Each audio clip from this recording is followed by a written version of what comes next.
They cannot hear you, boss.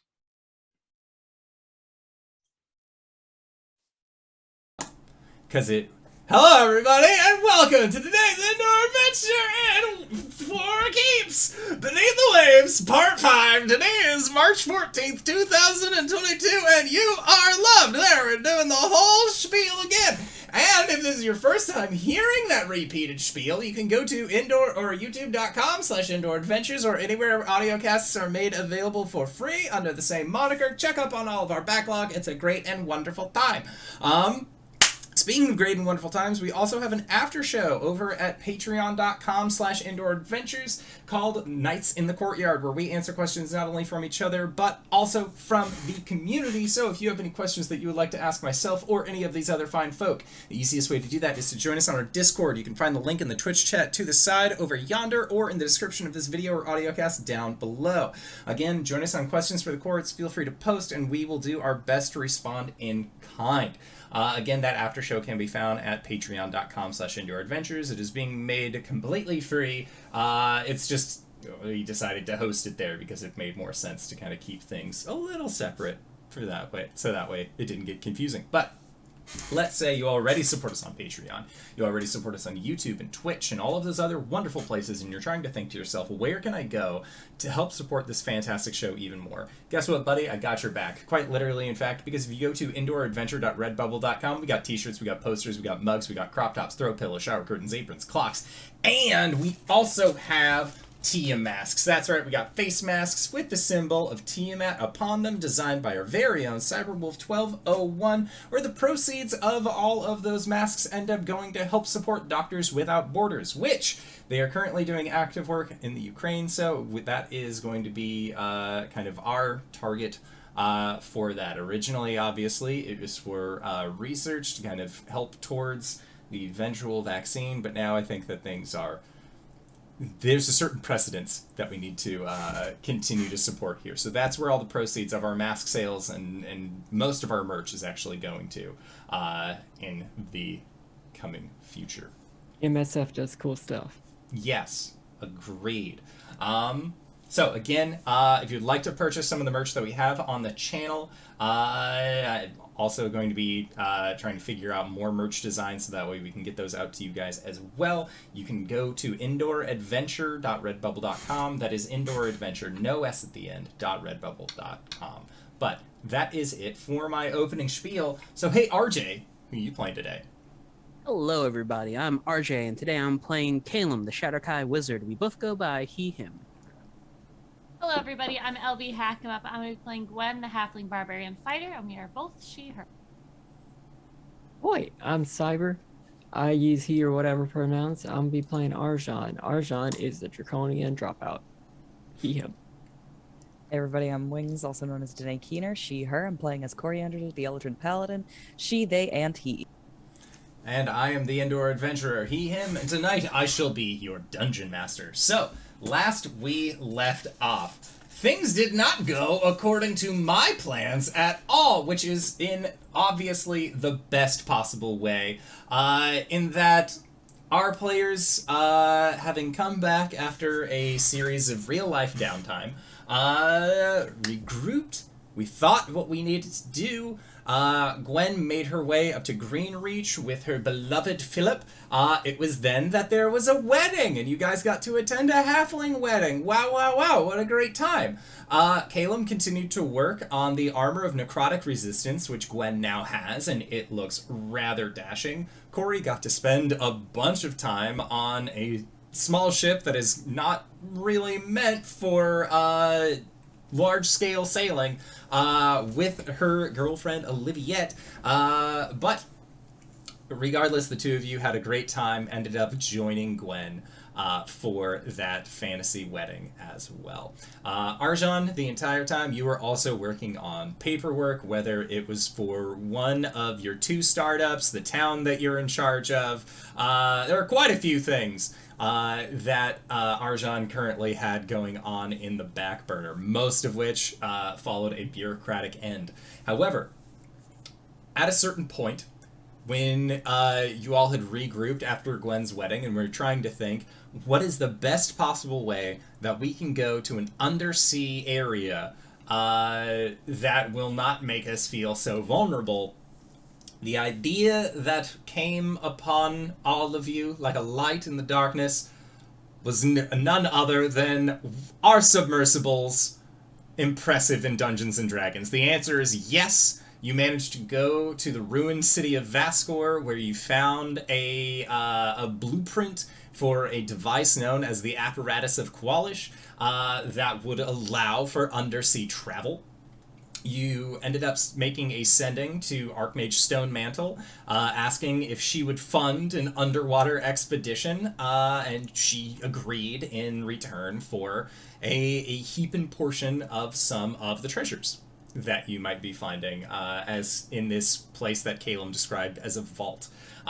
She seemed rather keen on that one. Arjhan then called in his hellish contacts, saying, okay, I know we've been working on this mechanical dragon for a while, but can we rescope and make this submersible now that you had the blueprints? The response being, yes, certainly we can do that for you, boss.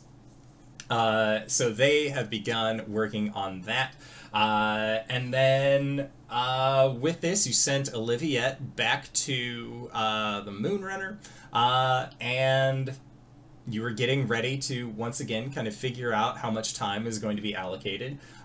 You figured that when one of the best people to put on the job of building this submersible craft would be none other than Pink Dad, one Yuglon Jonquil, who was still on the material plane taking care of what you had thought was a baby. The baby was not. It was a small child by the time that you had arrived. A small child by the name of Laurel, who, when you arrived, was busy teaching Hadarai and your father varieties of the histories and many of the things that had happened here at this ancient grove site.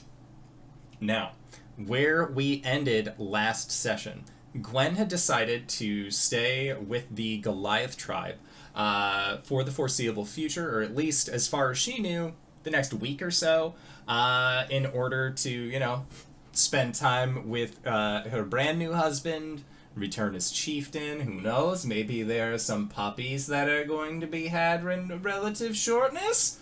Ho, ho, ho! Merry Christmas in not July, but we'll get there. While the other three were at the Grove. Arjhan, you had been talking with Hadarai, and Hadarai had kind of given you the rundown as to what Laurel had told them, whereas Caelum, you got the idea to rip one of the spells out of your spellbook and attach it to a tree. It seemed that Laurel is able to learn based on things being applied to the forest around her, as well as kind of or around them, gaining a lot of the information from things that have been buried or things that have been given to the forest. And we ended with the two of you playing none other than Misty Step Tag. So, where we are starting this session. Cori, you had just gotten done speaking with Laurel about everything that Laurel knows, kind of like trying to suss out what it is that's going on here.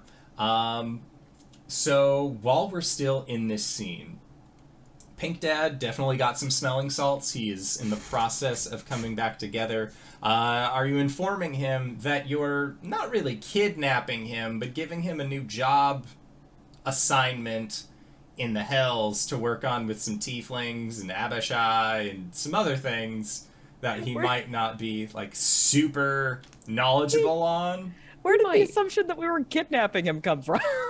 we might not be relocating to the Hells per se.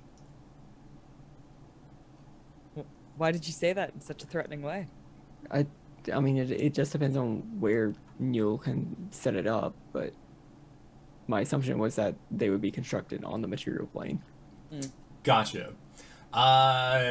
So as far as my understanding went, the Stone Mantle Research Facility, their R&D department, which is where the aptly named Mechanical Tyrant, as we had called from a previous adventure, is being built, is in their facility on Phlegethos, which is layer 4 of the hell. So if you wanted to bring about the like all of the tools and industry and everything with them, you could transfer it to the material plane, but it would take a decently long process to actually move everything. Doing it in the hells. Hell seemed like a much quicker turnaround as to what you would be looking for. Cori, how do you tell your dad that I want him to go to hell? Politely?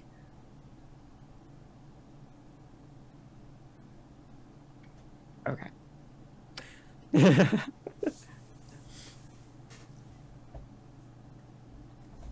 Okay, so yeah, Pink Dad at this point has sort of like stood himself up. At this point, he has some tea, and he's speaking with Diantha, and like they're kind of talking about like, oh man, like at the end of winter, it's just a plane of shadow. It's wild. Like they're still like reeling from the fact that now they know kind of what happened with that. So Arjhan, I feel like it's pretty easy to just be like, hey, like, can I have a word real quick with Yuglon? And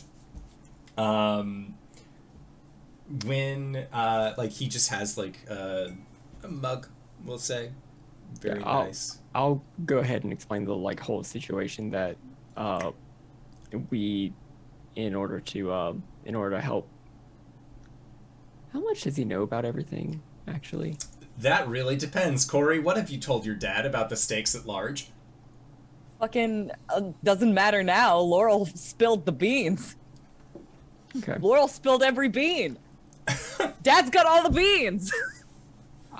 In order to capture I'll tell him that like in order to capture the worms that have been terrorizing this planet, at the behest of one of Cori's guides,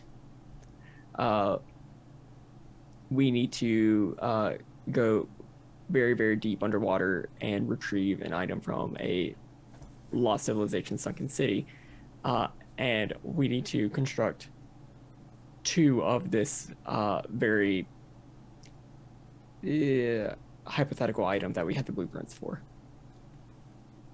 And I have a team working on it, but it is located in the Hells, and we could very much use his expertise. Firstly, he is flattered that you would come to him for his expertise. Secondly, when you're talking about needing these devices that go deep underwater, like you can see that there is that like I shouldn't be encouraging my daughter to go like miles beneath the surface of the ocean, but at the same time,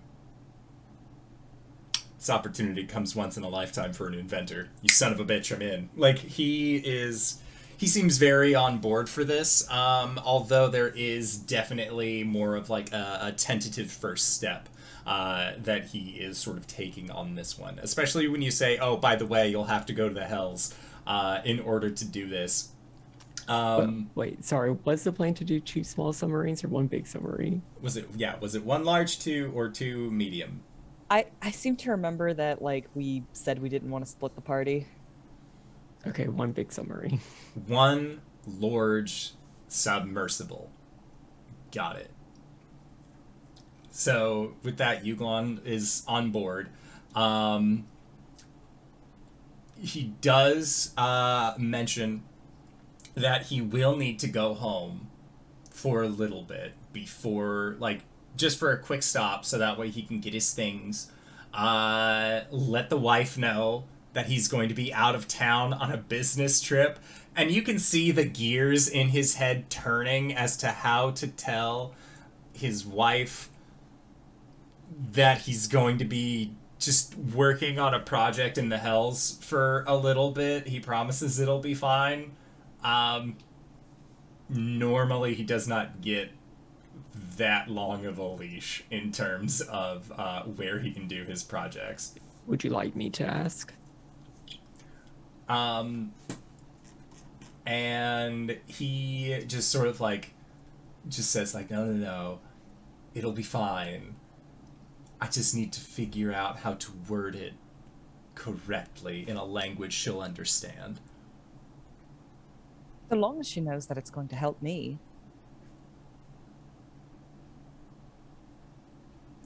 There is that. However, Cori, you do understand that it's a means to help you, but then I also have to explain everything that Laurel's told me. Or not explain that part, but explain I need to create a submersible to send my daughter's closest friends deep undersea. By the way, Cori will not be joining them. There are a lot of angles to approach this topic. Why wouldn't I be joining them? Mostly because then I will have to figure out how to tell your mother that you're also joining them deep below the surface of the ocean. Well, maybe that shouldn't be something we put entirely on you. Which is to say, I should probably... We should talk to your mother. Indeed. It wouldn't be fair to expect you to try and keep that kind of thing a secret, Father. Oh, no, I wouldn't. I would not keep that a secret at all. I mean, honestly, I was trying to spare you all the knowledge of the incredibly dangerous things that I've been getting up to and the incredibly traumatic things that I've been exposed to. But considering that information has now been belayed... Laurel just, looks over their shoulder, Oh, Caelum has had Laurel sit on a floating disc, and he's just walking around, the perimeter of the grove. We might have to have a conversation about the learning of information and the teaching of information and the appropriate times at which to do either.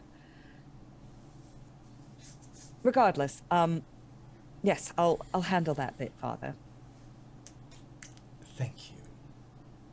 Gives me more time to pack up my shop.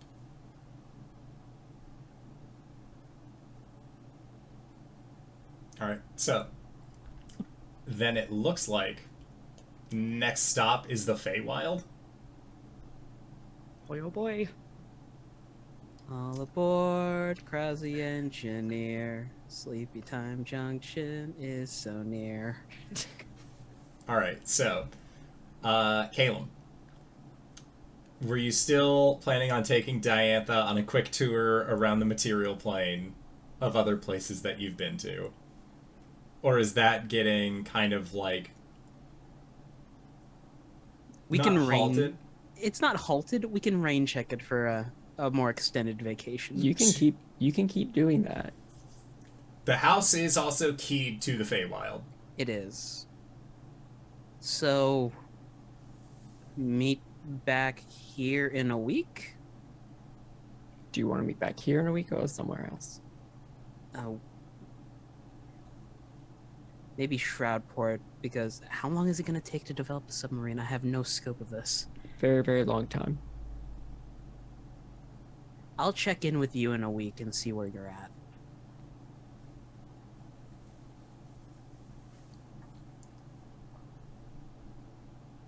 So Sounds good. So you're doing something else. We're going to the Feywild. Okay, so Cori, Arjhan, Pink Dad going to the Feywild. Caelum, you are continuing your tour of the material plane with Diantha. So far, you have taken her to the ruined city of Vascor, Greenreach, and now the Grove of the Hermit. Next up is going to be Shroudport. Okay. Sounds good. So we will address Shroudport here shortly. So then, in the Feywild, house arrives. It is on the hill that is just looking down at the Jonquil Spring home. Is at this point that your father will he'll head off in the direction of his workshop. and he begins just sort of like getting everything together. He tells you and Arjhan, make yourselves at home. And it takes him a lot quicker than you would initially think. It seems like he doesn't really have a lot of materials necessarily to bring with him, but in the same way, if you meet a craftsman and they have their tools, like this is like my screwdriver, this is my set of pliers, like that is your dad to a T. Like he's getting all of his stuff to bring with him. Not that he doesn't trust the other tools, but these are his tools. Chances are he made like half of them. So he's very particular. Specialty ergonomic handles. Yes. And I would say that towards the later evening, your mother ends up joining you for dinner. And it is just like, it's a beautiful spring evening. There are always the sakura blossoms that seem to be like blowing on by. It's very comfy, very cozy. And your mom arrives and she looks like she is tired.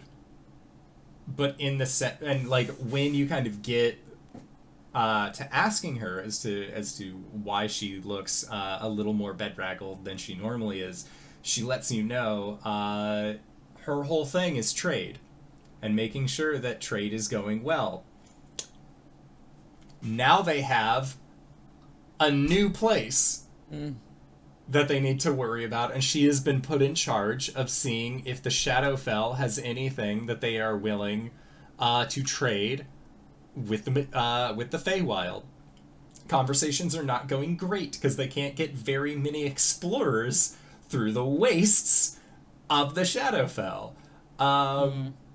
It also turns out that a plane that has been locked in stasis for the last 1,500 years doesn't have a whole lot to offer in terms of supplies, but they are still in the process of trying to figure out what best to kind of work out between this new plane.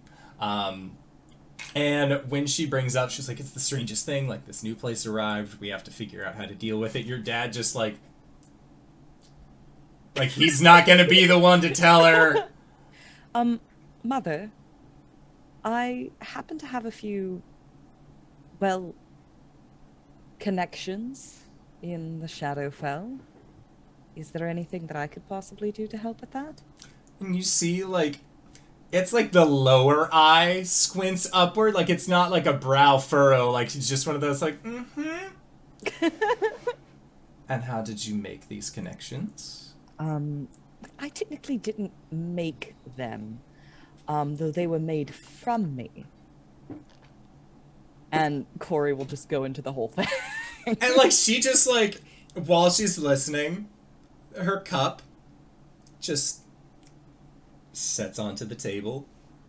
The chopsticks on top, like, laid horizontally on top of the bowl, and she just, like, lets you finish.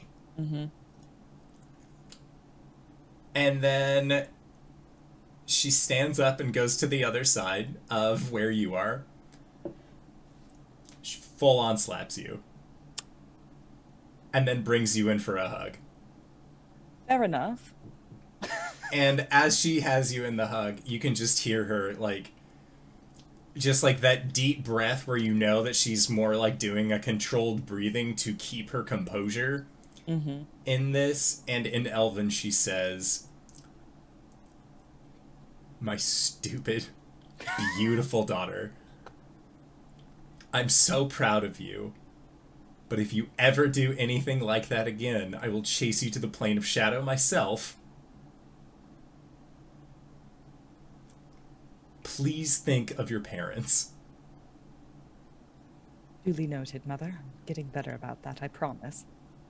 And your dad just, like, 2 thumbs up. And then it's just like... And then you see him kind of mouth, like, ask about the hells. I'm getting there, I'm getting there. So,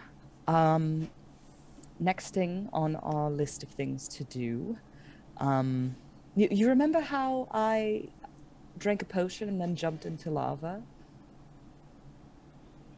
Your mom just, like, slow blanks. I did kind of gloss over that part, but that is something that happened, and not necessarily the way that we want to handle the next bit. So we need to construct a vessel in order to take us to the bottom of the ocean in the natural plane. Now, you see, I'm not very well versed in constructing vessels, but as it so happens, Father. She looks at you, Glom. He's just like, I have been presented an incredible opportunity. However, I will need to travel a little bit to make that. And she just, where are you traveling to? Him. Well, and he, Yuglon looks towards you, Arjhan. I'll explain exactly what I know about it. Okay. And try to harp on the details about, how everybody who would be on this project works for me and has protections from some of the worst things that would be down there. And at that, Kalmia, like, you can see she just, like, pinches the bridge of her nose and then takes a deep breath, and as she does, she brings her hands from the sides of her face up and then tightens her hair into a bun. She's in full business mode right now. And she says, given the help that you all have offered to the Feywild, I think that the judges would be willing to grant a seal of diplomatic immunity to my husband for his stay working on this project. You'll be immune, and how do I put this? And Yuglon says, I won't be able to make any contracts with any new people. I'm basically just there for my one work contract, and then I'd return here. And she nods and says, so I think we can at least get him down there working on this project.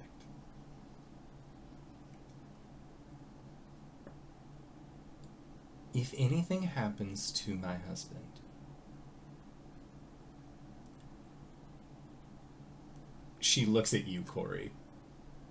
I will be more than disappointed. And then she looks at you, Arjhan. Nothing will happen to my husband. Am I clear? Crystal. Good. Well, with that, meeting is adjourned, I guess. I'll make sure to get the paperwork structured. Who is this going to be? And, like, after you explain the whole thing, she'll sort of just like, we'll need to check to see if we know anything of these stone mantles. And then just, like, looks at you again, and then there is a pause. But I trust that if they are your employees, that you have a good judge of character.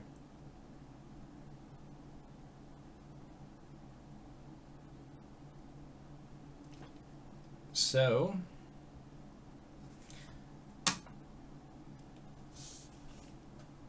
when do you plan on setting off?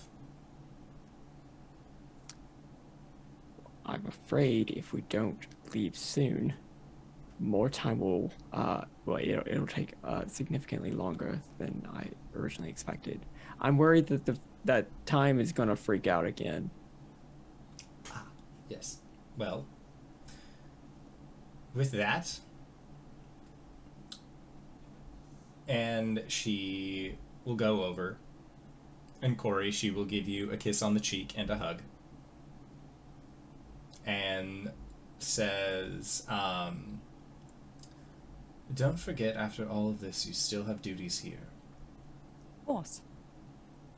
And then she will go over to Uglon, and she gives him a kiss on the cheek as well, and embraces him for a while. And she says, you owe me. And she has kind of like a... It's very strange seeing such serious eyes, but the creepings of a playful smile on her face when she says this.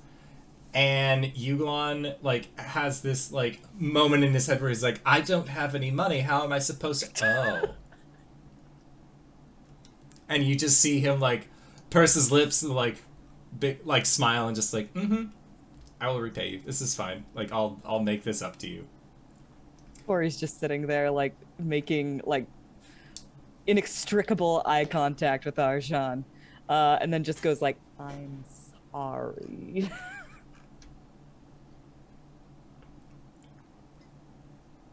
And with that, Caelum then extends a hand to you, Arjhan. I'll shake. Yeah. And she says, it was a pleasure to see you again. Again, you have my thanks for what you did all those years ago.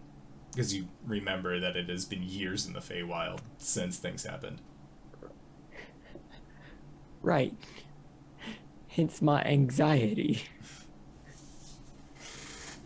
And she will sort of like straighten her jacket. And she will begin walking out the door. And as she does, you hear a pff, as a blink dog who looks a bit older now kind of like comes up next to her, and she like scratches him under the chin as the two of them continue to walk. And at that, Uglon like rubs his hands together. He will take all of the plates and bowls and everything once dinner is done, kind of like set them in the sink. He'll get to them eventually, or somebody will. And with that, he says, all right. Well, I have everything packed and ready to go, so does your mystical magical house go to the hells? Or do we need to find another route to get... I'm not exactly sure how we get there. I know you have to die and be like a really stinky bastard man. Once we get to the material plane, I will have my people work on it. Oh, all right. Sounds good to me.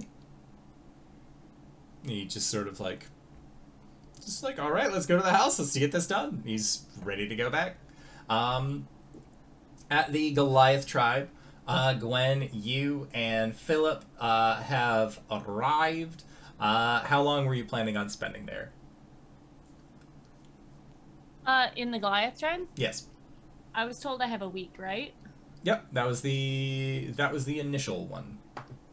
Yeah. I don't think you've been queued in on the submarine chat yet. No, no, probably not. I think that Gwen and Philip will be doing honeymoon type things, but I think mostly Gwen is just going to be sort of relishing the time that she has with her tribe and being able to be a leader and be there and help people. She's doing a lot of like going out and hunting, being with the people who do the gathering, being with the den mothers, like all of that sort of, like just taking one day each to help out where she can. But one thing she is doing is is she started a journal, she's writing down all of her journeys from the start, from leaving the Goliath tribe to meeting her friends, to all of the adventures that we've gotten on. So she's doing a Hobbit. She's doing Lord of the Rings. But so getting technical. But she is, yeah, that's what her evenings are mostly spent doing. I think she stays up a little, like she's not, like she'll go out for a drink, but then she'll come back and get to her stories for her brother so that he can have them all written down. And I would say Philip has just deftly integrated himself into the theatrical society of the Goliath tribes. Like, it's one of those, like, he's very much used to halfling theater, and Goliath theater is very different. A lot more, like, big body language, quick turns, like, that kind of thing. But Philip, with his wonderful actor feat, is able to rather quickly pick up on this. And I would say that, like, by the end of this week that you were spending there, like, you're going out hunting and doing all of these things, and when you come back, by the end, Philip has, like, secured an opening act for one of the other, like, theatrical performances. My boy. And they, like, the Goliaths love him because now they don't have to worry about child actors. They have a child-sized actor. So they just keep, like, dressing him up, and, like, he's like the Tiny Tim in the Christmas Carol production. Like, he is. Oh my god. Like, if they need somebody small, or, like, there's, like, one story about, like, an enchanted boulder that speaks with somebody, or, like a tree. Like, he's always, like, the set piece that they needed that was just that size that they couldn't have realistically had before, and, like, they love him for this. Yeah, she's obviously spending a lot of time with him, and I think if you'd like to play out a scene, I have an interesting one for you. Yeah, sure. Okay, at night, probably on, like, on one of the, I don't want to ruin consistency between if I get a message, but on one of the nights, Gwen's kind of reading in her, or she's writing in her book, and she kind of, like, stops and looks up, and we never had the kid talk. And you see Philip just, like, would he also be reading? I feel like he might be, like, practicing something. Like, he's, like, in the middle of, like, practicing, like, a bodily performance kind of thing. And, like, when you said that, you just see him pause very rigidly and just... Well, I mean, we could... I don't, I mean, not right now.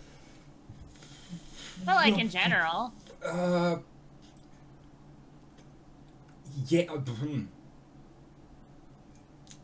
Do you hear Todd calling? Sorry. That's. Do you not want to have this conversation? No, right it's now? not that I don't. To have this conversation, I've been thinking about this conversation for a while, and I don't know how to bring it up. So now that you're bringing it up, I feel very not, like, on the defensive about it, but more so that, like, there's an anxiety in the relief that I am feeling right now. I was worried about how to bring up the conversation, but now that this has been brought up, and it's... Yeah. Well, all right then. You see him, like, grab a wineskin, and he, like, offers some to you. Oh, thanks. I say, having wine next to me and pantomiming drinking wine. Yes, pantomime. Well, like, what I was thinking, like, I don't know if there's a lot of, like, in the tribe, there's a lot of, like, Goliath babies that could use a strong figure, and I think that, the Den Mothers do a great job, and, I promise I won't yell, Abaddon. Please don't look at me like that. It's fine. She hears me do the voice, and then she pops up and she's like, Do I have to yell at you? But like, I think it would be good to like take on one of the younglings as, you know, like adopt a Goliath baby, you know? I mean, I wouldn't be opposed to making a baby, but I'm not in a place where I can do that right now, or like, I don't even know in the foreseeable future, you know? Oh, yeah, no, look. Whether they are our children, or whether it is children we are raising, to do that with you would be one of the greatest honors I could think of. You think I make a good mom? I think that you will make a kick-ass mom. Okay. I think that the child will grow up strong, whether headstrong or physically, but they will also have a very strong sense of right and wrong, which, you know, good values. And I think you raising a baby would be make them like kind and courteous and funny and courageous. Thank you.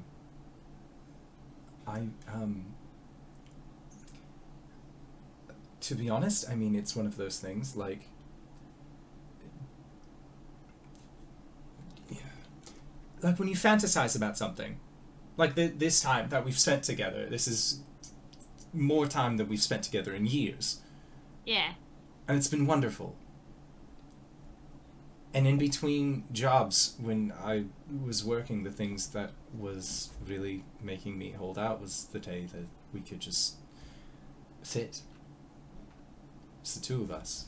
I mean, tribe included, obviously, or Yeah. family up in Greenreach, but just to find somewhere to just exist in each other's company for a little while. Yeah. And I've been thinking about that a lot, and now that it's been happening, it's been wonderful. It's been incredible, even, and with also that, there were obviously rabbit hole thoughts that led me down to what if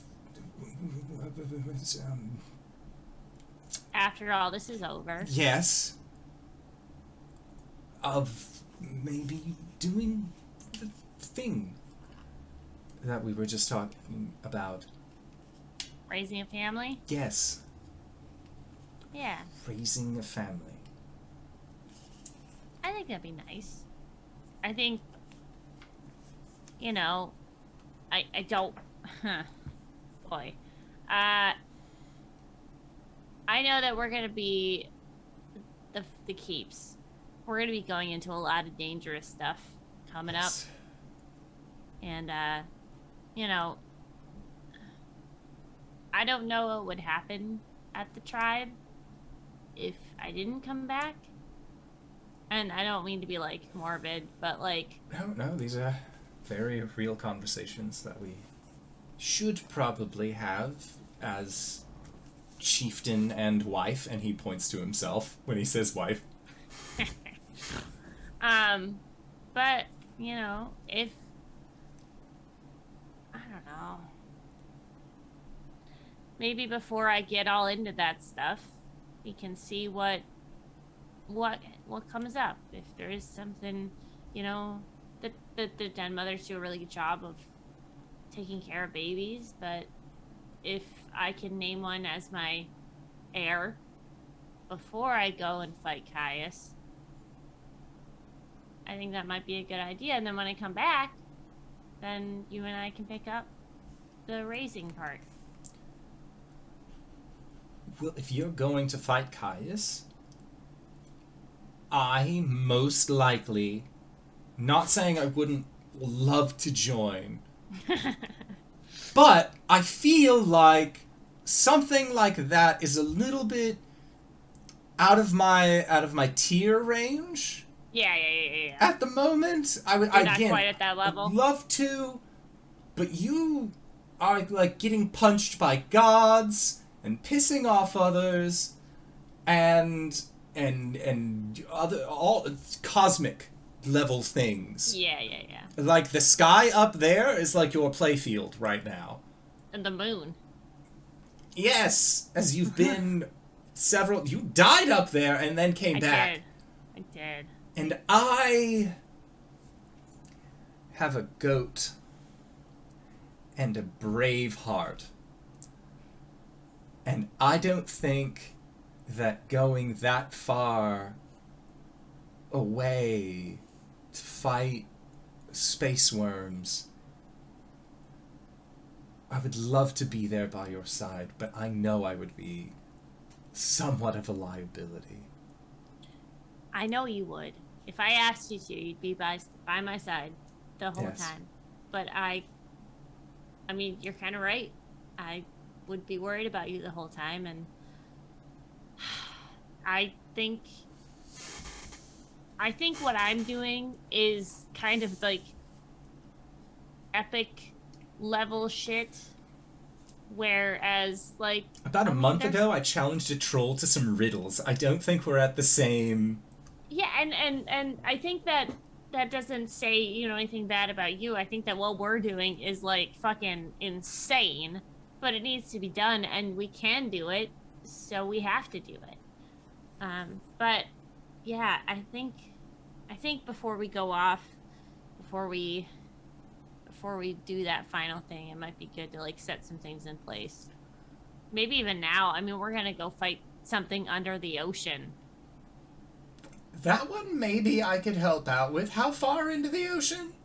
Like under the sea. Yeah. I have a think- goat. and a job. And a job, and maybe when I hit that pay grade, Yeah. Which you will one day if you want to. our major domo says that I am eventually on my way to being a franchise owner. So maybe I would, have my own. Right. Or Section if of it? you want, I'm sure there's plenty of jobs for you around the camp. But I know that adventuring's in your heart. Adventuring is in my heart, and I don't think I'm destined to play child number 3 forever, no matter how Right, good and- at it I am. You are very good at it. But I think Todd also enjoys the open road, you know? Oh yeah, although Todd has been getting along really well out here. That's they feed true. him wonderfully, and I do have to I had to remind most people for a little Not bit that food. not food, Not food. but we put it's a sign on him Yeah, now yeah. currently that just blatantly says not food. And thankfully the Goliaths have been keen on that. Yeah, It says yeah. well, it doesn't say not food, it says property of chieftains, do not eat. Yeah. But, I know that his hooves are getting, itching for another ride, Of course. another adventure. Although, like, his time with the Aurochs, I did not know he would bond with them so well. He believes he's one of them now. He is. Have you ever seen a cat Oh my that was God. raised around dogs? Much the Well, same. I'm the halfling who was raised around Goliaths. It's the same. We're the same. Todd and I. You and Todd, look. I understand that Todd is my best friend, but you two are forming a spirit bond, and I don't know how I can compete with that at all, really. But I don't think I'll ever replace you in his heart. good. He and I have had some wild times together, let me tell you. I bet. He has seen some shit in this tent, I'll tell you what. I feel like Philip, he can't help but laugh at that one. And then Anyway. he will come over to you and he says, I don't know how it works here, about if you want to name a child your successor. would we just let go and they set them on display and you say, Nah. yes, that one? No, not Troll Boy. I don't want him. I want these other ones. That's like, rude. Some Goliath babies just don't have hair. It's okay. I don't believe most of them have hair. That's besides the point. Is it like, do you just like choose like it's a litter of puppies, or is one like gifted to? I don't know how adoption works. No. In this society, it would be that we go and we look at the babies, and you know, if there is one that really speaks to. God, I'm describing this like picking a puppy. That's why I'm curious. We can figure out the dynamic later. But regardless, whoever we decide to raise, and you head off and fight a bundle of space worms for the sake of the plane, I will make sure that when you come back, they know who their chieftain and mother is. I appreciate that. All right. I'm glad we talked. Me too. And he'll give you he'll embrace you, and it's one of those, like, you can feel like his hand like goes onto your shoulder from the back and just squeezes a little tighter, more tenderly than he normally does. Like there is a good moment here. I just, another thing, you were pretty good at doodles growing up. Do you still do art stuff? Oh, do I do art things? Yes. Do you have charcoal? Yeah, I was just thinking that, like, some of these pages could use some epic art to them. I will do my best. But it has been a while since I was able to practice, so I may need to warm up a little bit. That's fine. So, how about we start off with just a general portrait study. Lay on those mountain of furs and let me paint you like one of those Greenreach girls. Drops all of her clothing. Fade to black. Speaking of things that keep getting faded to black, Caelum, what are you up to with Diantha? Taking her to Shroudport, showing her the sights? Showing her the sights, we end up at Fang's bar. And Fang, like when he sees you, there's like big arm motions, just like very excited to see you. I feel like RJ's internet shit out right now. Either that or he's really good at posing in frame. You're back? Maybe.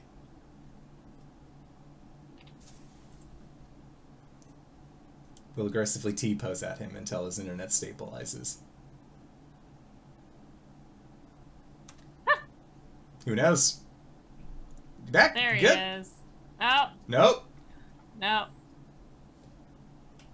That's okay.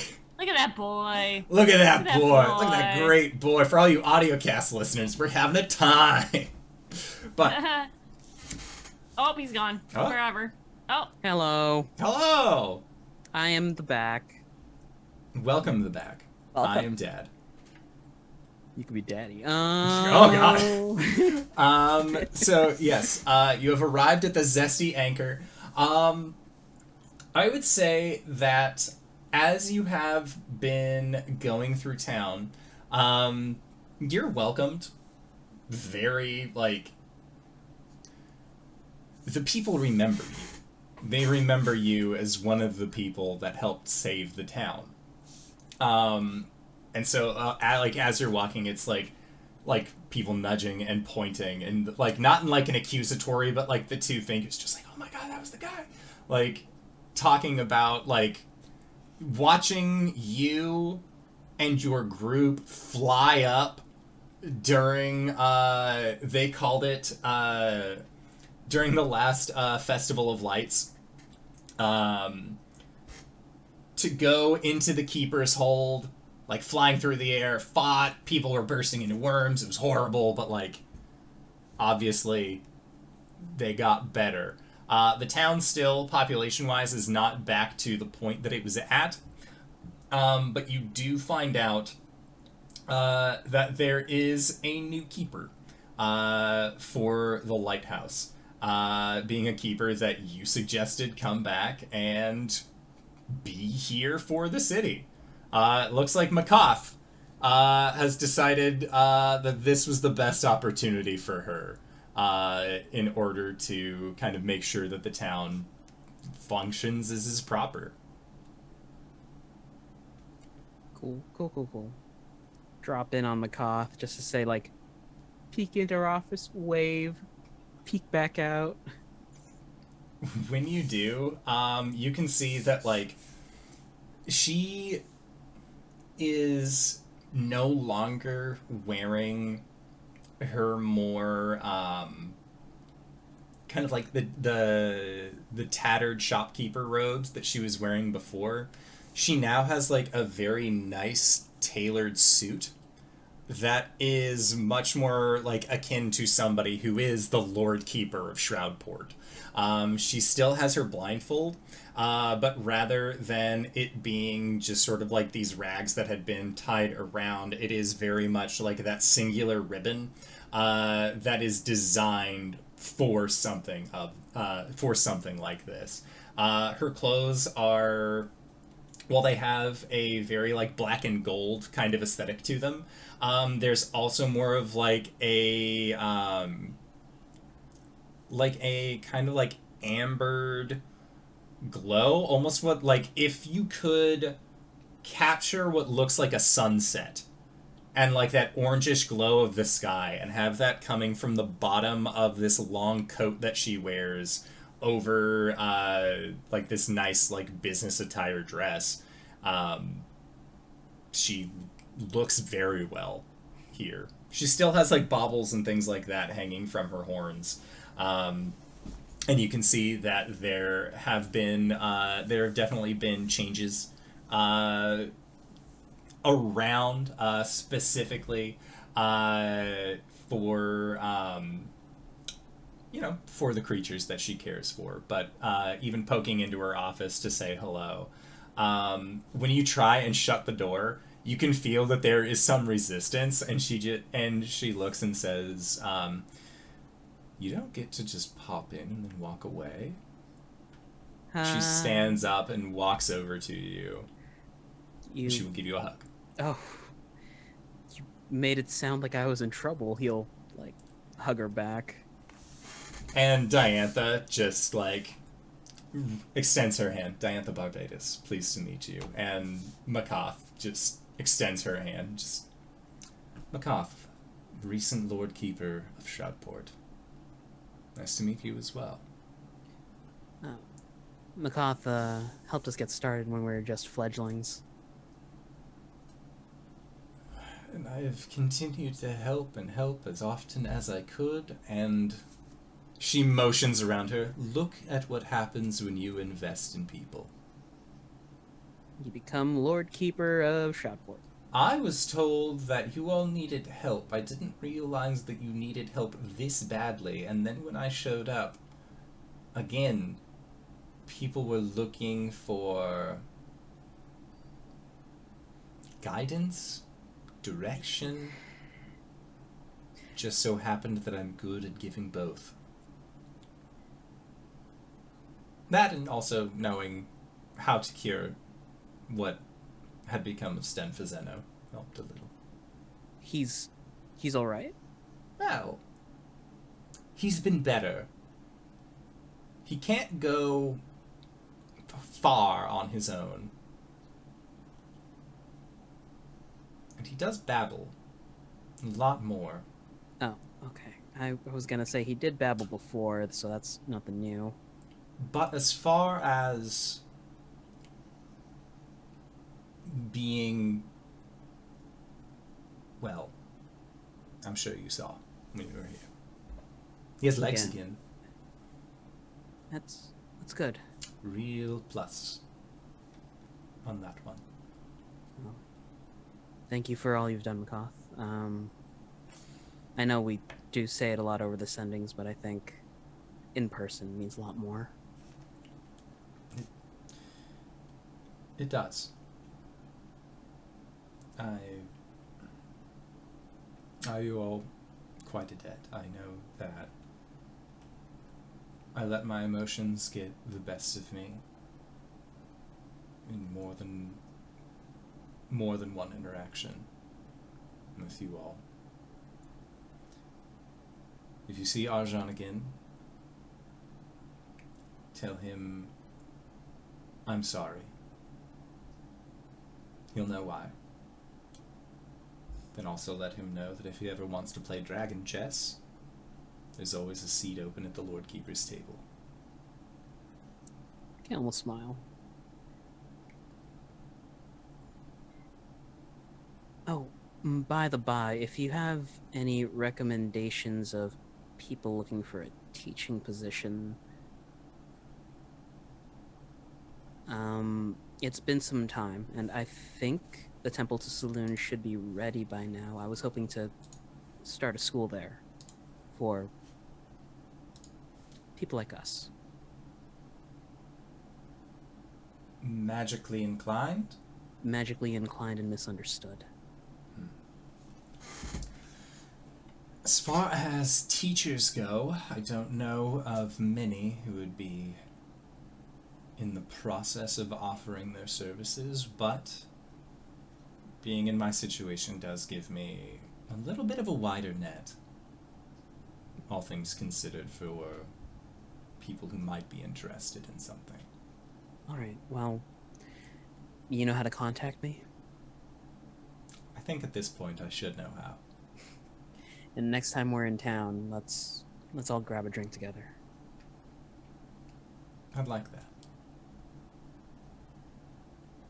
And then she says, now if you'll excuse me, I do have paperwork, regretfully, to get back to. Rebuilding a city after a festival of worms is not exactly something that I was anticipating doing, although at the same time, you all did let me know what to expect. I don't know when or I don't know at what time, but if you could have Shroudport ready. We're getting close on preparations on our end to finish this. Okay, when you say ready, what do you mean ready? On the off chance that we fail and Caius does make it down here, everyone needs to fight.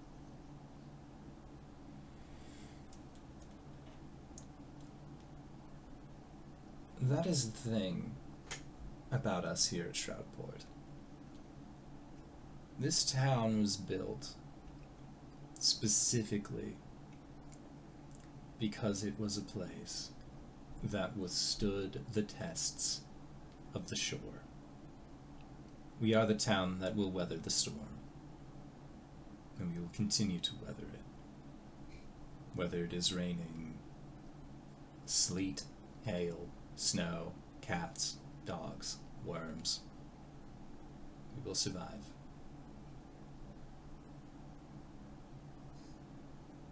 Be seeing you, Makoth. And she smiles and she says, I'll be seeing you as well. Caelum will hook an arm and around Diantha and just lead her out. We're heading over to Diantha, things. like, nods towards her, and as you're leaving, she just, like, kind of looks at you and just, see you later, really? What is wrong with you? Oh no! Oh no! I Isn't she blind? she could sense in a sense. People like she can.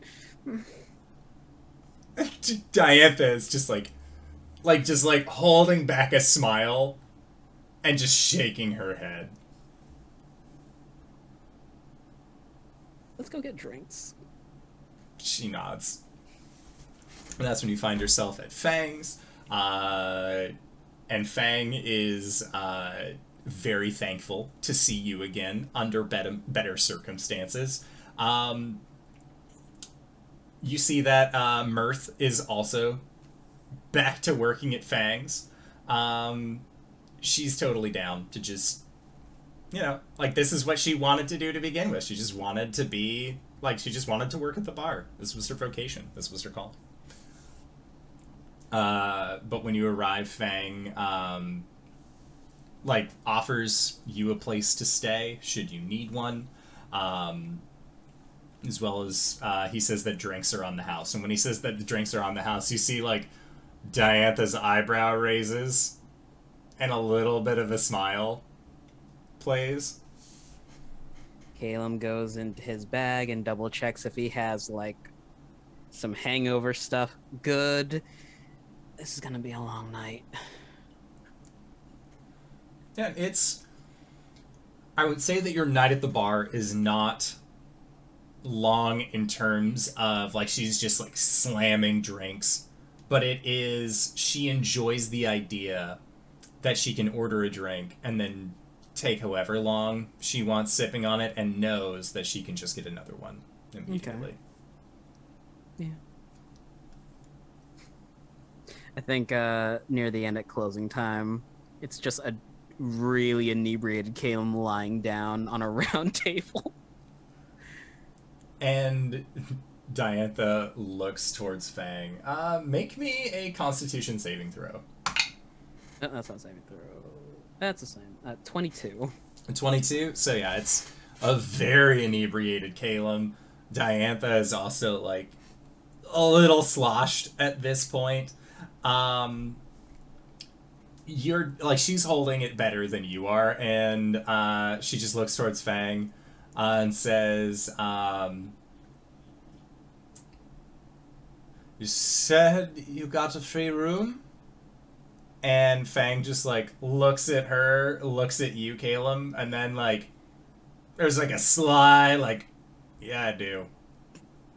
And, like, gives her the key, gives her directions, and then she will carry you up to your guys' shared room. It's like over the shoulder. Fang, Caelum just, like, looks over to Fang and gives, like, a really tipsy thumbs up, like, yeah. Okay. Come the next morning, with your 22, Diantha made sure that you had enough water before going to sleep. You were able to meditate it off. Looks like she was able to meditate it off as well.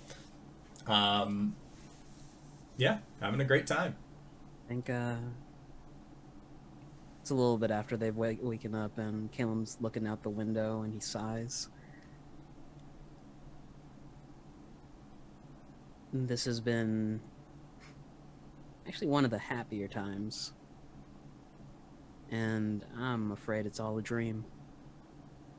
And Diantha will, like, put her arms around you, like, as you're, like, sighing, looking out the window. And she says, if it's one of the happier times, then I know that I'm doing something right. And then when you say that you're worried this is all a dream, she will, like, pinch the inside of your neck and just, like, twist. Ah! Ow! Well, you Why? didn't wake up. I guess, but there are other ways. And when you say other ways and you turn to look at her, she just full-on smooches you. Okay, yep, nope, definitely awake. Alright. Okay. They both flop on the bed, fade to black. Oh, yeah. After Shroudport, where else are you taking her? If anywhere. A very special place. He's going to take her to the Temple of Saloon. Check on the progress of that. We don't have to roleplay that out. Yeah. The Temple of Saloon, roll a D100 for me. Meh.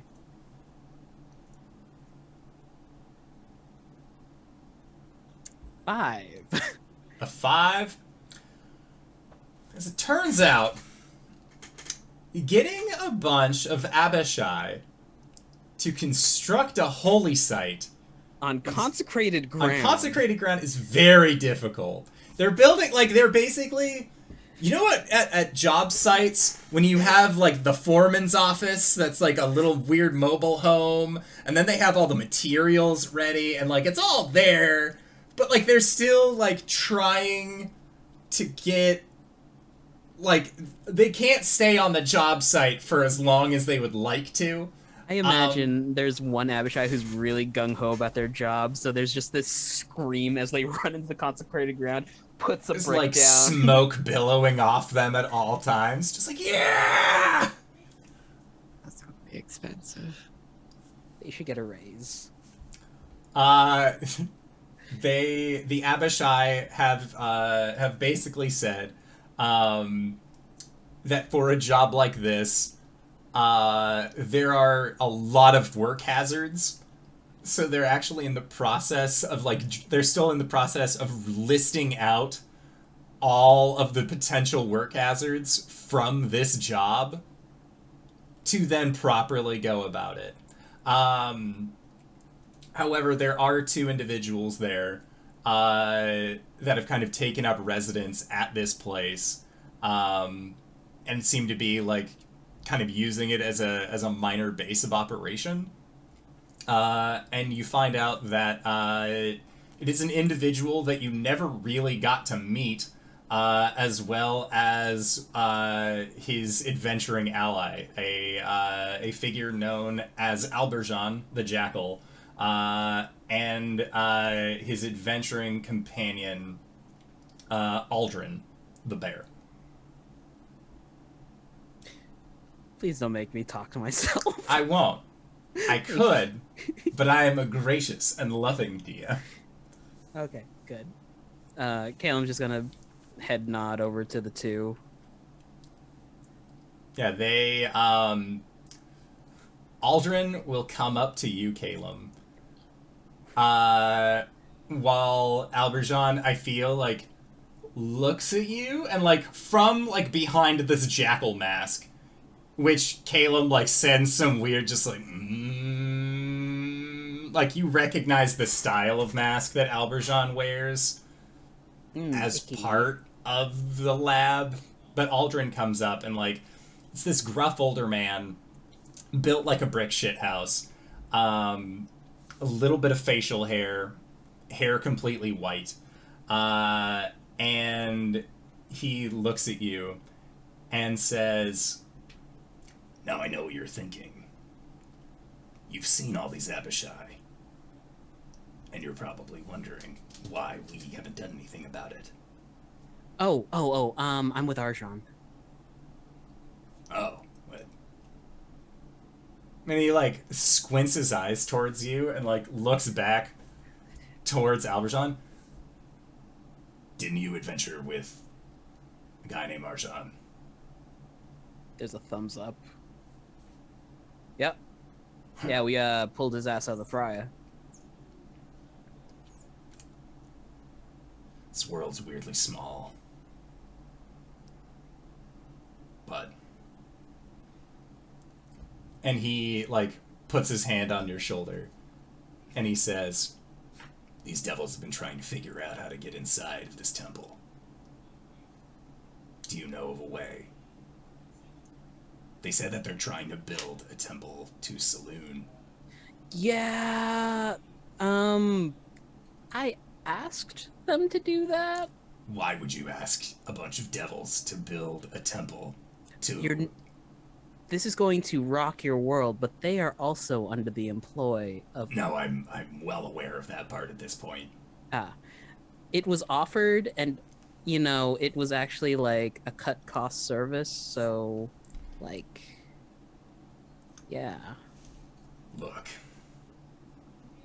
I understand now. We have had a lot on our plate, and thinking on it, sending Abishai to work on a temple on consecrated ground is a bad idea for all parties involved. I'll inform Arjhan, and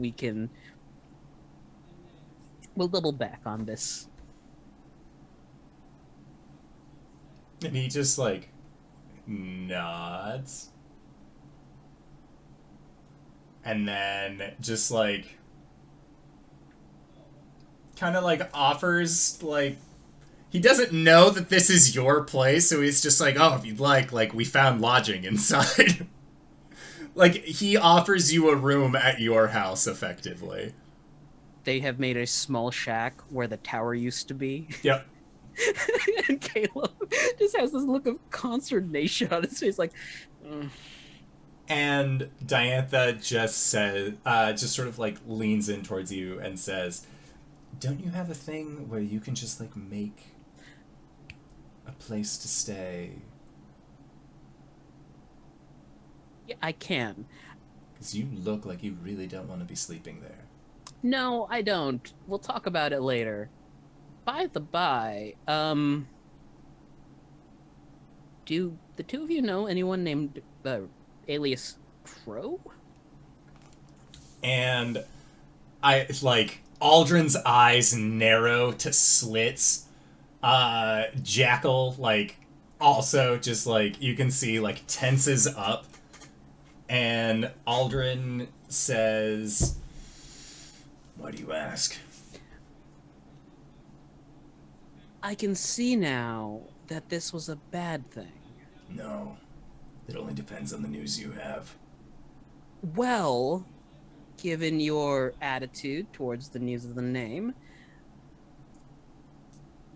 they have escaped captivity. You see Aldrin's chest swell as he takes a deep breath in. And how would Jackal respond to that news? I imagine it's like a quick heel turn and he just walks away. It's Like, a just quick heel pissed. turn, walks away into the forest, and you hear a very distant howl of anger. Oh yeah. No, and Aldrin is just you can tell one, you just said a dirty word to him. I just told him I kicked his dog. You told him that somebody kicked my dog and that you had that person in custody, and then whoops. I ate his cake. And Aldrin just you can see that there is that deep years long anger when you bring this person up that seems to swell in him, and you can see that darkness pools at the corners of his eyes and then fades away as he struggles to keep it in. I think from out of the forest, there's just this fucking glowing light and a trail of fire behind Jackal as he's walking out. Oh, I was gonna say flare of light. Jackal's not walking out. You just hear the sound of a tree falling.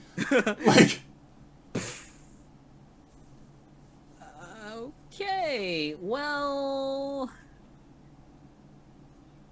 I could ask Arjhan if y'all could get some vacation pay, and if you want to hunt the bastard down, go for it. And Aldrin looks at him and says, "I am not under his employ. Okay. As far as hunting him, I've been doing so for years. I will find him." Yeah. What? My bad. Hold on. Caelum turns to Diantha. Could you stay here for well, I have something really quick to do. Diantha just hands in her pockets. Just shrugs. It's go. You'll give her a quick peck on the cheek, and then there's a dimension door. Well, there's a teleportation circle that opens, and Caelum's going to quickly hop back to Shroudport. Okay. He runs all the way to the... I want to call it the Palantir for some goddamn reason. The Mythalar? The Mythalar. Okay. He'll attune to it in an hour and put a hand on it and try and scry on Crow. Very important thing about the masks. They have non-detection on them. They have non-detection built into them. Well, I tried. Teleportation circle back. At that point, you see, like, there are, like, a variety of bottles that are set up on a fence that the Abishai have done. Because, like, they've made, like, the walkways, they've gotten everything but the actual temple worked on. And she just has this rifle out, just like, boop, boop, boop. Like, she's just doing target practice, hanging out. I didn't know your masks had non-detection on them. I apologize. Diantha just, like, again, raises an eyebrow towards you. Just, like, shakes her head a little bit and goes back to target practice. As the two Azamar that you are speaking with are just, like kind of like you return and they're all like they're off doing another thing. Like Aldrin's gone by the time that you return. Like when you said that Crow is out there, like he's just like that's all he needed to just leave.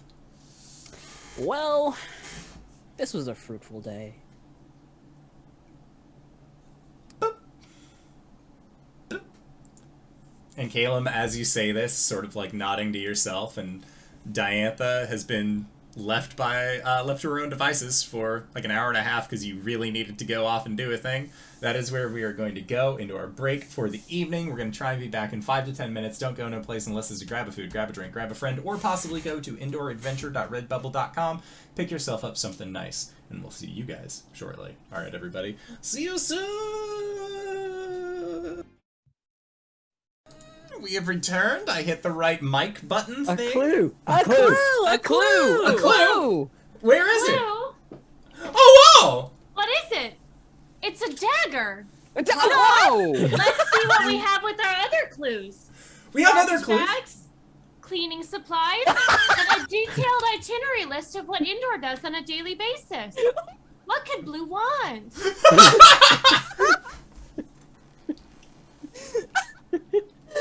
Somebody clip this, please. I'm leaving. I don't want to be accessory to murder. That's just what an accessory to murder would say. Amazing. Fantastic. Things I was not prepared for today. Blue's Clues meets Wishbone solving a mystery. Oh my god. No, Blue's committing the murder. It's more Blue's Clues X Dexter. Hey! It's Blue's Clues X Knives Out. Blue's Clues! But you like with the Knives Out thing, you just replace Daniel Craig's character with Blue. It becomes a Detective Pikachu. Oh no! It Detective frows me Pika so. Blue. Yeah, no, she's just like compels me so. All right. We are not sponsored by Blue's Clues, but hey, Nickelodeon, if you're looking... No, never mind. It's fine. Hey, coming to Paramount Plus, never. Nickelodeon, if you're looking at us, please don't sue. Just, like, don't sue us, but you can green slime me anytime. It's fine. Indoor. What? That's the... Anyways, it doesn't I've matter. seen a lot of documentaries that end that way. So, now that we have moved away from green slime and explosions and murder mysteries, let's get back to the game at hand. So, Caelum, was there anywhere else that you were planning on taking Diantha? We hit the beats that I want to hit, so no. But Okay. it's probably just gonna be vibing in places. Sounds good. Kind of want to avoid Marysville just in case. Sure. I'm sure that's fine. It's fine. Don't worry about it. That hasn't come back to bite you in the ass yet. Why would it start now? So, moving on past that point, Cori and Arjhan, the two of you got the go-ahead to take Pink Dad down to the Hells. You wanted to return to the material plane as fast as you could, so that way you didn't have to worry about the time dilation. So you come back to the material plane, using the house after dinner has been set. Going down to taking a trip down to the Hells. I'll figure out how Newell can get an escort arranged. Yeah, so Newell, for this, Newell is able to basically create a summoning portal or a teleportation circle to bring all of you down to the Hells if you would like to oversee the project or go over any fine details. Both Kat and Bridget have a few questions for Arjhan about the overall construction of this apparatus. So, players willing, would you like to go to hell? I think Cori's gonna leave Arjhan, or rather, Pink Dad and Arjhan's capable claws. And actually, That's a new spell. Arjhan's capable claws. Mm-hmm. It's like distort value, but it's just primal savagery. yeah. oh, I love it. But Cori would like to see if there's anything that they can do to alleviate, well, I don't know, just check and see what the whole Shadowfell connected to the Feywild situation is hashing out to be like, and if there's anything that they can do to like make that easier on her mom. So, Because you're saying you're saying in Feywild to do this? Well, there is the concern of like the time distortion there, and if she does stay in the Feywild, when we go to the Judges 3 to get Yeah, you could go through the proper channels to get Yeah. back onto the material plane. You won't be... It'll basically be popping you out at the same place you entered the plane in initially. Like in the middle of a road in the southern woods. that should be okay. Yeah, your friends teleport, you got a house that goes whippity wham wham wazzle, like you're good. I can, and like wherever I pop out, I'll be able to just like summon my greater steed and fly to the nearest, waypoint. Essentially, it'll be Yeah. fine. Yeah, no, I know for a fact that we have a wizard in the Shadowfell working on a teleportation circle. That probably won't be done for like a year, though, right? A permanent one, no. Okay, here's a question though. Do we got like wibbly wobbly timey wimey shit going on in the Shadowfell? So it looks like the Shadowfell is a very strange place. Now, especially that it has come into contact with the Feywild. A lot of what would be considered to be the unseelie Fey, a lot of like hags and quicklings or darklings, they seem to have found that they prefer to be towards the Shadowfell. The closer they are to this plane of darkness and shadows, that the more comfortable and in some cases stronger they are able to be, just being able to draw on this new source of magics. That being the case, Cori, we came up with a couple of like school friends for Cori back in the day and never brought them up. Are they canon? Yeah, they're canon. Oh, fucking hell. Let me just pull up my notes. Cori has a quickling friend from school. From Skew. That obviously I have written down in an easy to find place. Yeah, your friends are Eloise Wickertwist, a gnome shopkeep in the Spring Court, and Thistle, a Darkling Ranger, who's an old classmate. They majored in art history. They wear a hood and mask to protect from the sun. And then, in quotes from you, big Talizora vibes. Yes. And then there's also Fret Twiddlepipe, who's a gnome bard. He's a music major. Nights in the Courtyard about these guys. But it sounds to me that, like, like Darklings and all of the people that are like gravitating towards the Shadowfell are going to be prime candidates for like caravans and trade companies. So maybe there's something there. Maybe we can do something with that. I don't know for sure. Regardless, Cori will let her mom know that there's a teleportation circle in progress in the Shadowfell. On another note, because of Cori's connection with the Raven Queen, would she possibly be able to communicate with her? I would say yes. You would have to be... You would either... If you're outside of the Shadowfell, you have to make a religion check in order to do so. If you are inside of the Shadowfell, I would say your connection to the Queen of Ravens is strong enough, given the circumstance in your history, that you would be able... like, you wouldn't need to roll for that. We would be able to just have that be the case. All right. I think that, like, we could flavor this as, like, Cori's able to, like, meditate and then just, like, reach out and connect to her. Yeah. Cori will try and come in contact with the Queen of Ravens and, like, ask her, you know, has anybody from the Feywild gotten a hold of her yet? Has anybody made it across the wastes? And she says, many have tried.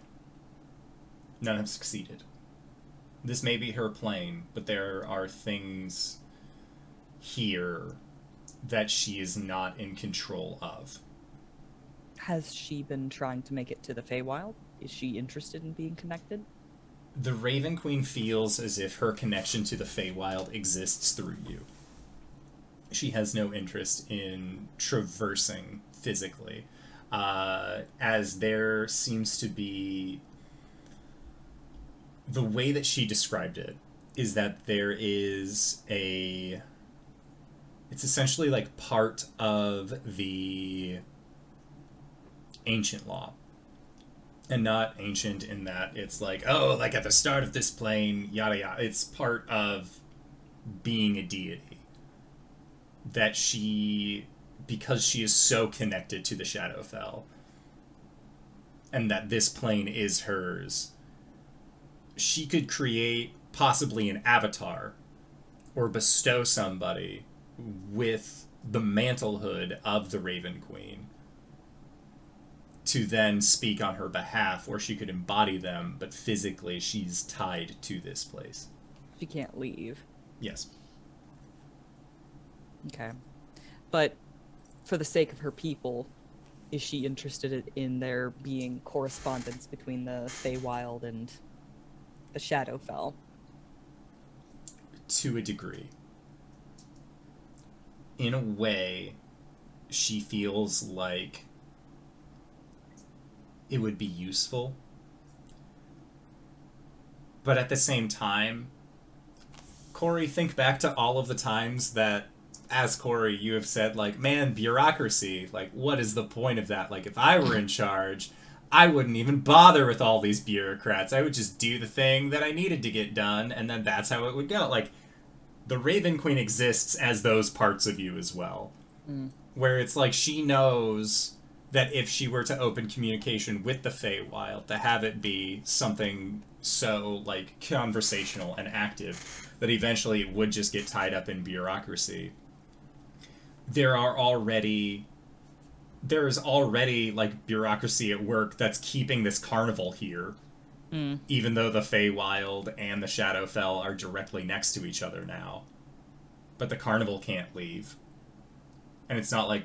And that's part of a contract that she was not involved in, so that magic is different. And that's kind of why, as the Raven Queen, she doesn't really want to start dealing in the bureaucratic contracts of the Fey, specifically because Fey contracts are binding regardless of where they are made. So as much as she would like for there to be open trade, at the same time, she fears that the society that she has made and that you helped free they would either be like quickly assimilated and then lose the culture that they have, or they would be seen as othered. And because they are less than like they do not have the same like emotional capacity that your people, the Eladrin, do, that there would also be animosity towards them in that way. So from her perspective, she would rather the wall like the barrier exist, the ability for the Feywild and the Shadowfell to communicate exist. But as far as creating official channels or pathways between the two, she does not see that as beneficial for the Shadowfell in its current state. Because in terms of society, they've been locked in progress for the last 1,500 years. And that's just on the material plane's time. That's not even considering like all of the other hoops and everything like that the Feywild has progressed to at that point. So she is of the mindset where if members of the Feywild wish to open up trade with the citizens of Eventide, they have to make their way here. Otherwise, this is still a home for her children. Okay. In that case, let's allow the wasteland to protect the Shadowfell for the time being, and give it some time to sort of blossom into its own. And we'll table the discussion for now. Yep. Cori lets her know that there are people of the Feywild that are gravitating towards the Shadowfell, and that they are probably going to be more comfortable there. That might be a good way to start easing into things. Yep. And the Raven Queen confirms that all of those who wish to seek shelter, they will find it here. All right. Similarly, if any of her Shadarkai make their way to the Feywild and then choose to exist and live amongst the Eladrin of the Fey courts, she's not going to stop them. How is the Feydark? What was the name of the city in the Feydark?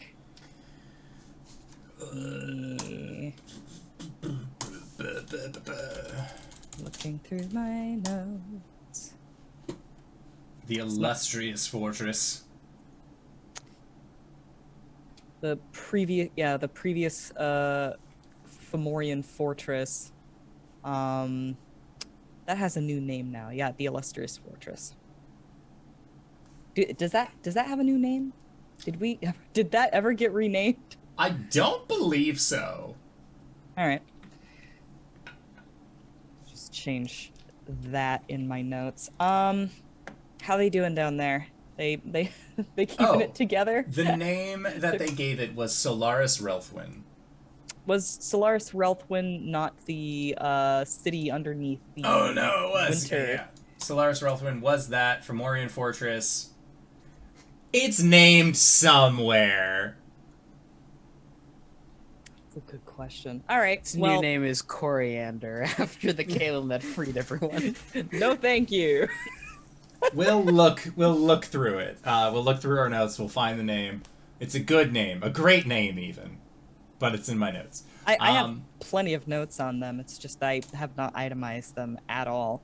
Are they doing okay? Like, there's been a few developments since. They're doing great. Oh, you said that in such a threatening way. They freed themselves with your help. Indeed. There are Joseph and his Technicolor werewolves still exist here underneath this place. All of the again the lycanthropes that were like in their different Eladrin forms were different colors. They are also here. It seems like the city itself is doing well. And you can tell that there's a lot of again, like on this on the giant memory wall that you had carved all of the names of the people who had assisted in the rebellion. They are all remembered. There is also a placard that specifically outlines you and your group as the leaders of this rebellion that led them to their freedom. They've torn down a lot of the Fomorian structures, or at least repurposed them, the ones that they were able to. Specifically, one of the ones that they tore down was the amphitheater. But they left parts of it. Notably, they left the stage. But all the seating and other arrangements are gone, and that platform has kind of been turned into more of like a town square situation. Your good friend Osmond, the voice of the revolution, he is still leading this town. He's very thankful when he sees you again. Again, it's been, in Feywild times, it's been well over, almost a decade since all this took place. I think that Cori's going to visit Osmond and catch him up on some of the things that have happened, and specifically inform him that the season of death is in the not the Feydark, is in the Shadowfell. And when you say this and bring up the season of death, his eyes go wide, and he's sort of like you can see that there is a little bit of nerves about that, and he asks what you mean, and he seems again pretty a mite bit nervous about this.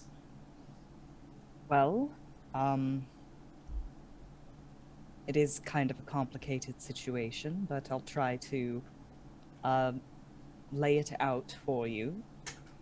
She'll tell the whole story from beginning to end, and Shar's involvement, how there's a bunch of different seasons being moved around, and finally end it with, and so the season of death is now the Raven Queen.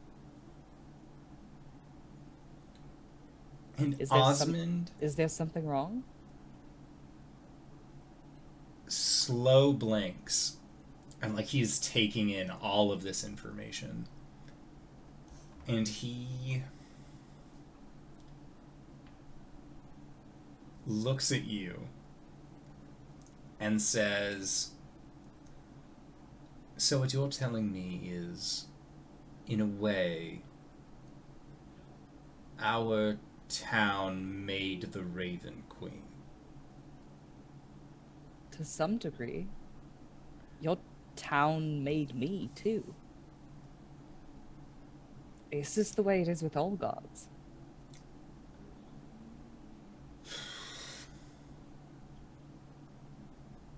And he just has this long look on his face. The season of death is not... There are those who worship, pay respect to. There are others who, to some, it's become almost like a children's story,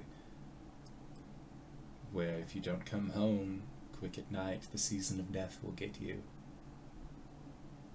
To know that it is real, that it is a reflection, in a sense, of you. There's a lot to take in. Well, I coming to the realization that a little clarity is sometimes needed. Do with this information whatever you will.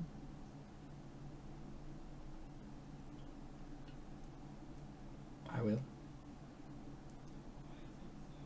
It's not every day that you receive information like this. And I will have to figure out how best to tell the people, one... And you explain to him that, like, you've taken on the mantle of Coraline kind of thing? Yeah? And he's like, one, we watched our deity, the Primarch, die and get eaten. To be fair, I wasn't Coralon at the time. And then, when you came back, it was... Do I have your permission to cite you as a first-hand account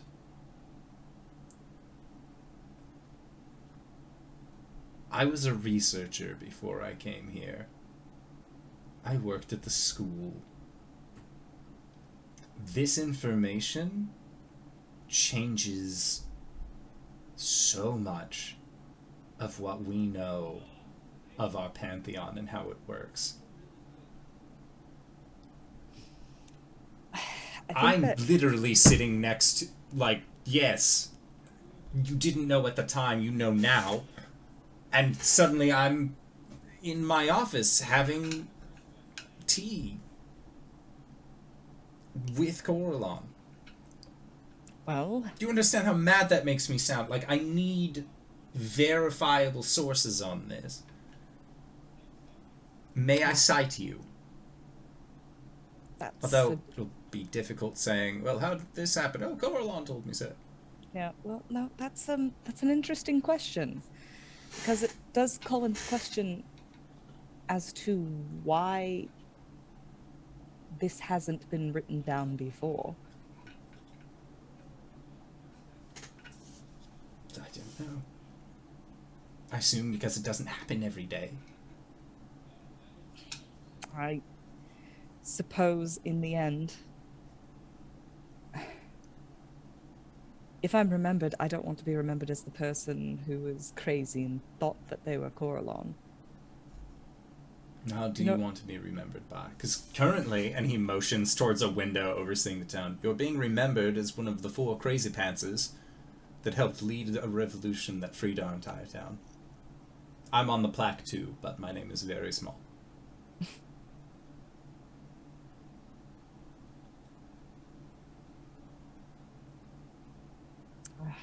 Write down whatever you want, I suppose. As to finding anyone that's going to believe you, I think that's going to be much harder. In this town, stranger things have happened.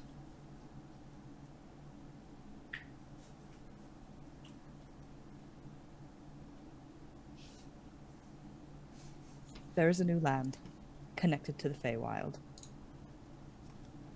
And if anyone here so wishes it, they can brave the wastes and find a new home there, if that is their desire. That's what I came here to tell you. The people of this city, whose name is totally in our notes, definitely remembered. There are already those who have dedicated themselves to the season of death, to know that she has a keep, a place of rest. There will be an exodus. However large, I'm not sure. But there will be members of our community that will seek home with your Queen of Ravens. And I'm glad on their part that when they arrive, they will see a familiar face. To some degree. Cori nods. If that's their wish, then they have my blessing. And, God willing, I will ask for hers as well. Osmond nods. It was good seeing you again, Osmond. It is good seeing you as well. I don't know how to pronounce you or address you at this point, so instead I will leave it at this. It was good to see you, my friend. And he extends his hand out to you. She looks at it for a moment, and then a smile plays across her lips, and she says, I think that is how I want to be remembered. She'll shake his hand. All right. So you've checked out on the place formerly known as the Illustrious Fortress. It's got a great name, though. Is there anything else you wanted to do while you were still in the Feywild?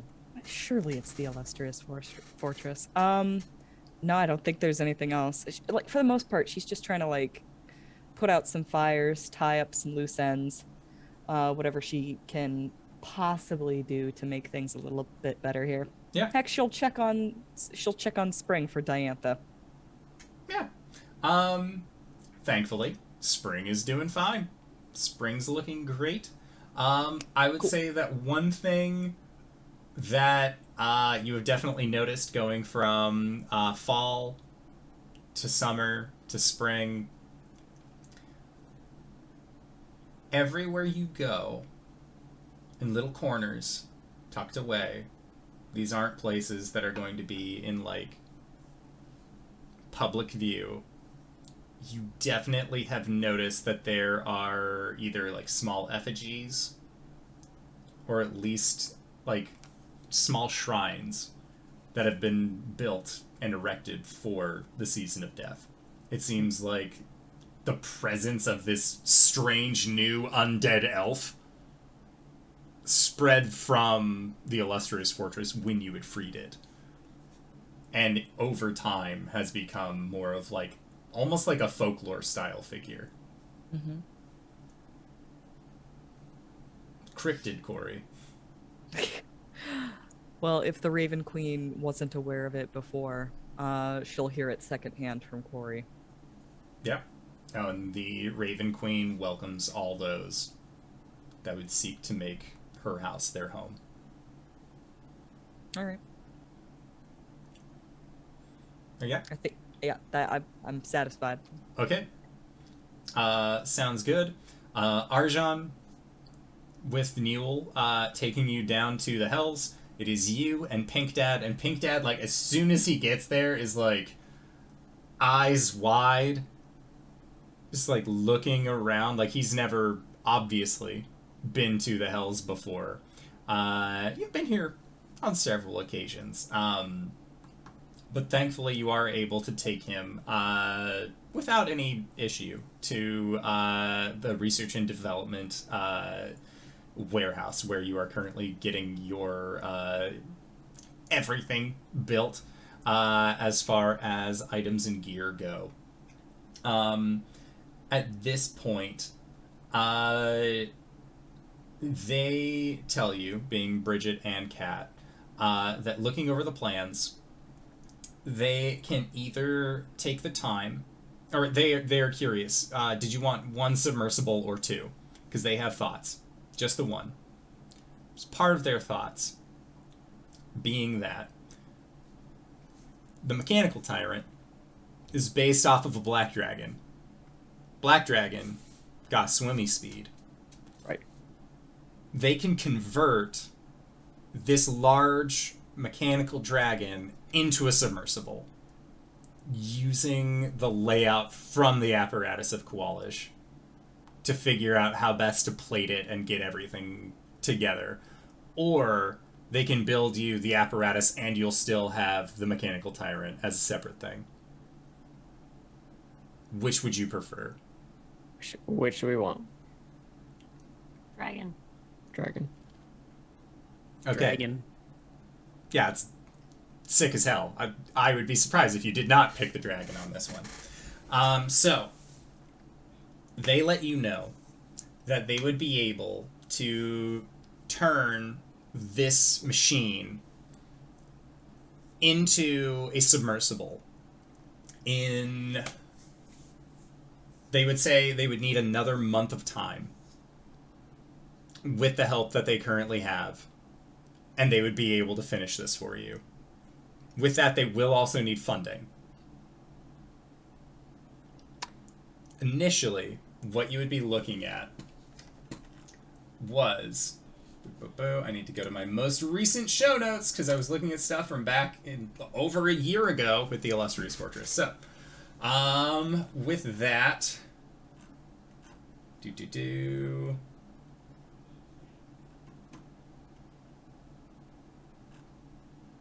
Where did I put it?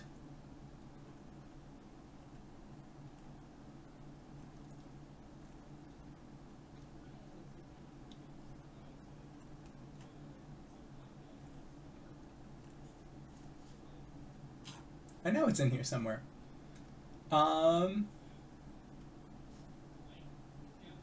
Oh, okay.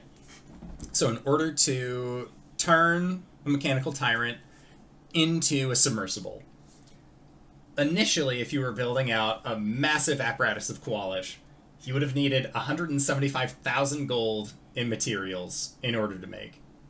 Thankfully, they already have most of the materials, and they can convert the mechanical dragon, but you would still need 125,000 gold in materials and operations to make sure that it's properly water sealable and can also go to the deepest spot of the ocean on the material plane. With that in mind, you do know that you had reached out to Archmage Stonemantle about getting funding for your deep sea project. Mm-hmm. The funding that we didn't really talk about last session, but the funding that she is willing to give towards this operation would be 75,000 gold. So on your own, you have to cover 50,000 gold pieces. Or at least the cost equivalent, in order to transform your dragon into a submersible that can go to the bottom of the ocean in a month's time.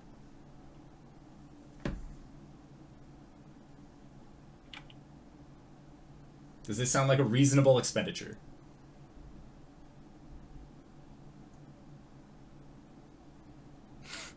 And I think that's actually, like, when, like, Bridget and Kat, with the two of their voices combined, are talking to you about the overall cost of this submersible. They bring up that figure, and it is, like, Arjhan, like, doing the, like, geometry woman gif, where then you come to the sum total that you still need 50,000 gold to fund this. You can just like see like water start going down the sides of his face as he nods and lets it be taken out of his hoard. Okay. So, no later than the 25th of March, our in-game equivalent, you will not only have the mechanical tyrant finished, but it'll be ready for underwater fare.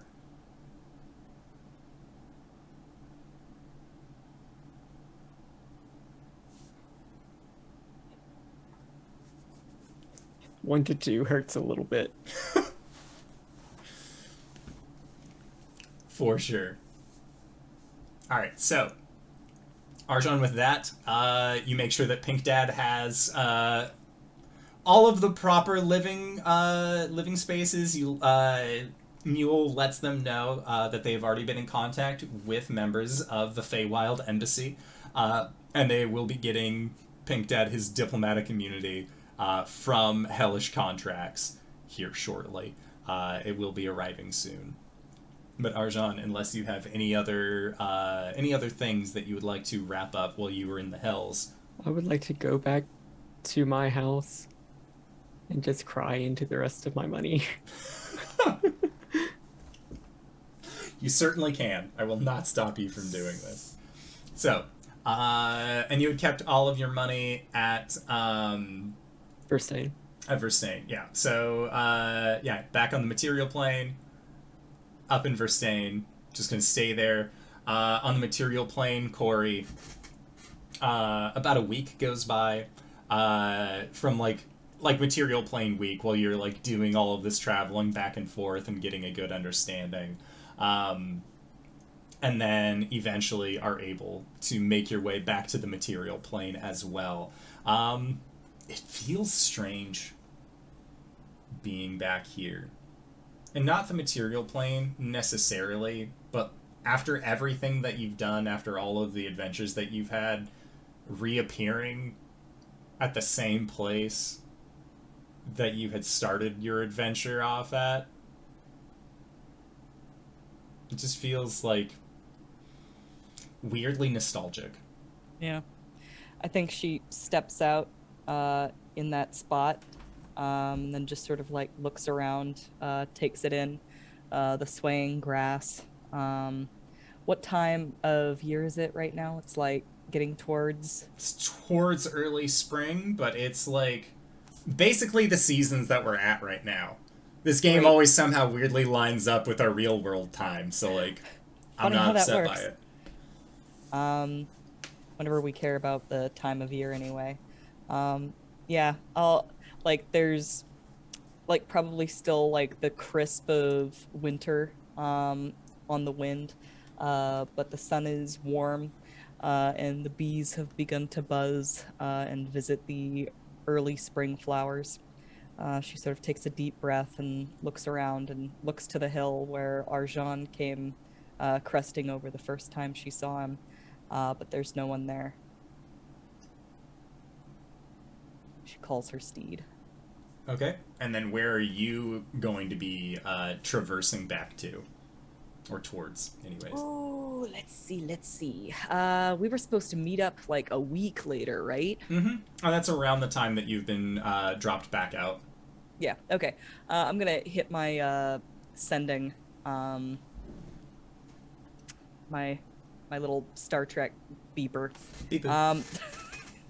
Yep, beep-doop. Back on the material plane. Hope I didn't miss anything important. Not entirely sure what time it is. I came out the same place I was the first time. Where should I meet you? I'm gonna use the bathroom real quick. I'll be right back. Wait, is it baby My time? bladder's small. He's gone. I'm gonna make the choice. It's time, guys. Illyra! Come quickly! It's happening! It's happening! Okay. We'll meet at the Goliath camp. Dantha, what are the feathers for? It's a...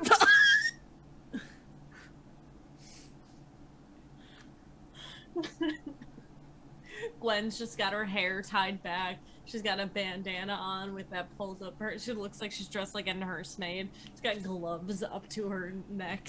Got the hot water. She's doing nothing involved with this birthing process, but she is there and she is ready. She's like walking back and forth like the nervous dad. It's just an extra large Goliath glove that she has stepped into each finger and pulled up her whole body. I'm sure that the Goliaths know exactly what they're doing, having given birth to many and a baby. And Gwen is just pacing, like, what do I do? Do you need my help? Do you need my small hands? I can help! What is happening? Elfie baby! Elfie's babies decided are the coming! babies are coming. The babies are coming. The puppies? The Well- puppies! Specifically, the answer to Cori's sending is that Cypress puppies are coming. Caelum had agreed to meet them at the Goliath camp and then asked Diantha what the feathers were for. Is Gideon still programmed to the Goliath camp, or is it now at the towers?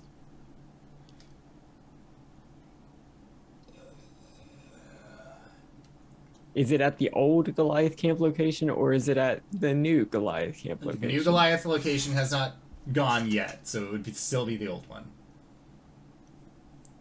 Over the Okay. course of time, yes, they will find their way there. But for right now, they're still same place they've always been. So Gideon is keyed towards there. Are you all meeting Gwen for Buppies? Yep. Yes. If I can make it there in time. I assume Arjhan has the house. Yes, you do. Vroom. Yep. Puppies? I'm puppies. Caelum coughs and there's like a feather that just comes out. Okay, guys, it's happening. Arjhan looks like he's been fucking sobbing. Buddy, Oh, Arjhan, we're all excited for the puppies. are you okay, buddy? Yeah. Okay. We didn't think of names. We haven't discussed names. Why did when you? This has been so long. How come we haven't thought of names yet? Because you don't know how many that Cyber's gonna birth. Okay, that's fair. Okay. We each get to name one at least. Okay. So think of your puppy name. Whoever raises the puppies gets to name it. Are we not keeping all of them? I thought that you wanted to give the Blink Dog puppies to the Goliaths so that you can have the babies and the Blink Dog babies and they can grow up side by side. Yeah, but they're still our puppies, right? They're our baboos. Oh. Oh my God, Oh, Sarah! God. What does she need? What does she need? How many miles is the Goliath camp from where Cori is? So Cori, you're at like the bottom of the continent. Yeah, I know. You're like a week and a half of flying by I have yourself. a calculator here for like movement speed. I can go 96 miles a day at a fast speed. Are you using Find Greater? Yeah. Okay. It would take you going 96 a day. Fucking A. Yeah, like we really need to update this map. I need to put like a little bar on the bottom. We have no scale, Simon.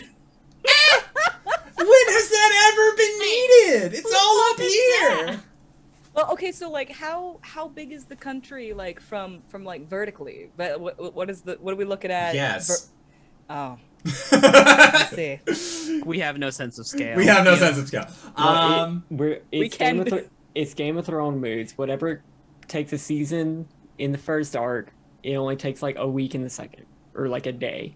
Oh, fair enough. It's fine. Well, I mean, part of it is that I'm on a creature that can fly. Yeah, if you're on a flying creature, I would say it would take you a total of 4 days. Okay. Which is making very good time. Okay. Cori flies. Okay. You. Fly, you fool! There are puppies on the way! Like, about sunset, Cori's just, like, soaring quietly. And then Cori goes, I don't think I'm going to make it in time. What is Meanwhile, the fastest thing I could turn into? Everyone should be here for this birth. Meanwhile, the Buppies will say that it's like 101 Dalmatians, where like they like, I don't know. I've never been around a dog or wolf when Buppies are happening. I don't know how long it takes. Like a couple hours. Yeah, just a little bit. A few hours. Yeah. Okay. If it's like 101 Dalmatians, there's like a thunderstorm. Like, oh, this shit. Yeah, you know what? For the Tread Thunder clan, thunderstorm checks out. Feels right. And then all of a sudden, your rich friend walks in and wants to make a code out of them. Oh shit! Ah, fuck, No, we went too we're far. not going that far. Not that far. Yes. No, so it's me. it's Arjhan. Arjhan, no. No, we just get Arjhan like a coat of many pockets, and then he just holding each puppy in a little pocket. No, this is merchandising. He wants shirts with the puppies on them. Oh, like where it's like printed to have each of the different Buppies and the Wait, Danae, I have a commission for you. All right, so it's gonna take several hours. I would say so. Cori, definitely not gonna make it in time, unless there is like a magical means, that friends or what have you are able to snag you and then pop you back over. Can I divine intervention? Do you have that ability? No. But could I ask my god to get her here on time? It's important. I am a god. Roll a D100 for me. Okay. It's for puppies. It's fine. For puppies. I'm gonna get fucking struck by lightning and appear in the Goliath camp. It's a 00 and a 7. No, That's 7. that's just 7. Yeah, that's 7. I get smited out of spite. A lightning bolt hit me out of the sky. I don't know what happened. So, 5 puppies are begat this day. 5. They are very cute. We can go around the table. Each of you describe to me what, like, is their coloration for puppy. Patterns. They got, like, the little wiggle tails eventually, but right now they're super fresh puppy.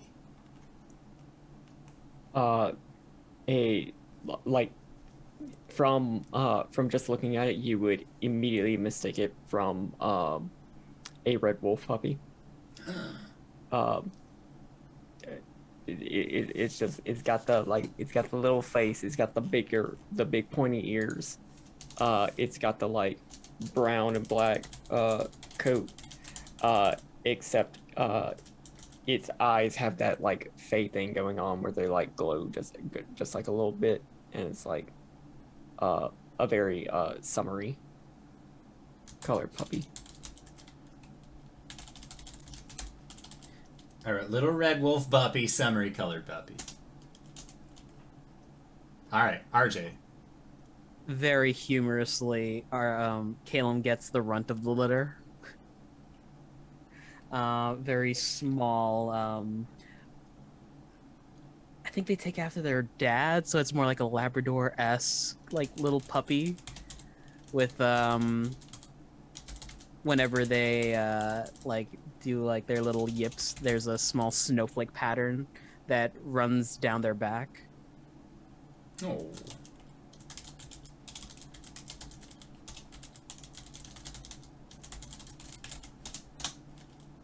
Okay, so we have little red one, snowflake pattern. Cori, even though you aren't going to be there, describe a puppy. It base white, kind of calico colors with like orange and black, and bright blue eyes, and floppy ears, like the kind that go up, and then flop over. Just at the very top, and they like with the blink dog, how they still have like the little like fringy bits at the top, like as it's laying down, they have like the fringies like pointing down. Yeah.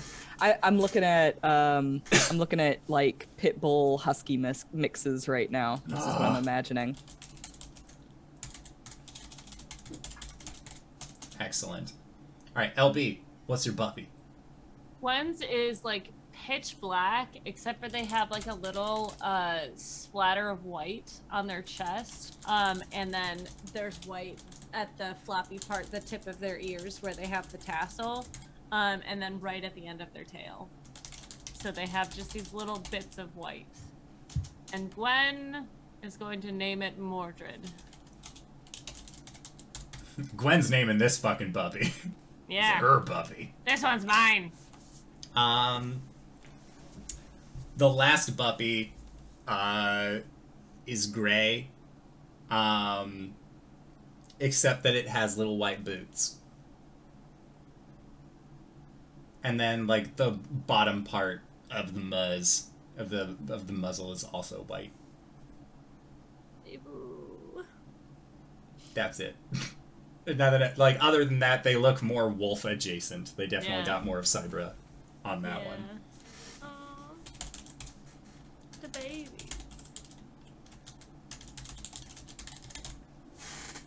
And that is all of the buppies. Cybra is very tired. She happy, though.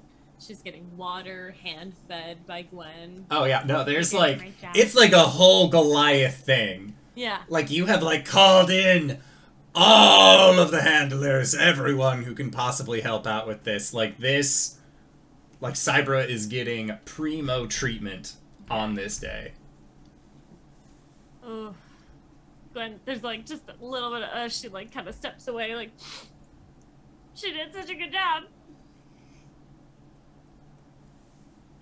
I remember when she was a puppy. She grew up so fast. She literally grew up so fast. She goes to the fucking Santa. Yeah. But now she's a mom. And Diantha, like, looks at the buppies and then leans over to you, Caelum, and just... Why did they look like blink dogs? Oh, we left Cybra over at Mr. Jonquil's house. Yeah. Yeah. Yeah. Okay. That explains. Very cute. Yeah, they're gonna be a terror when they get old enough to start blinking. And you know what? She looks at you. Not my dog, not my problem. I'm just gonna show up, give them cheese, and leave. No! Diantha! They're gonna get so gassy. I know, it's going to be hilarious.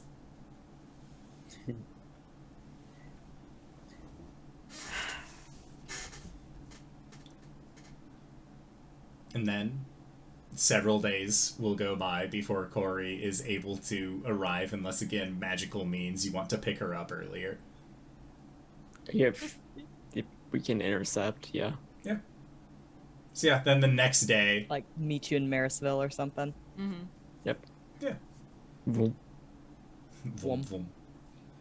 But yes, so Cori, you have been reacquired. In the meantime, is there anything that you all wanted to talk about with each other about the process of moving forward? Gwen, you know, like hopping into this building, like with the buppies, like, you know, like as far as the main plan was concerned, like you only got a couple more days left with the tribe, and then, you know, all of you guys are shipping back up on the old open ocean.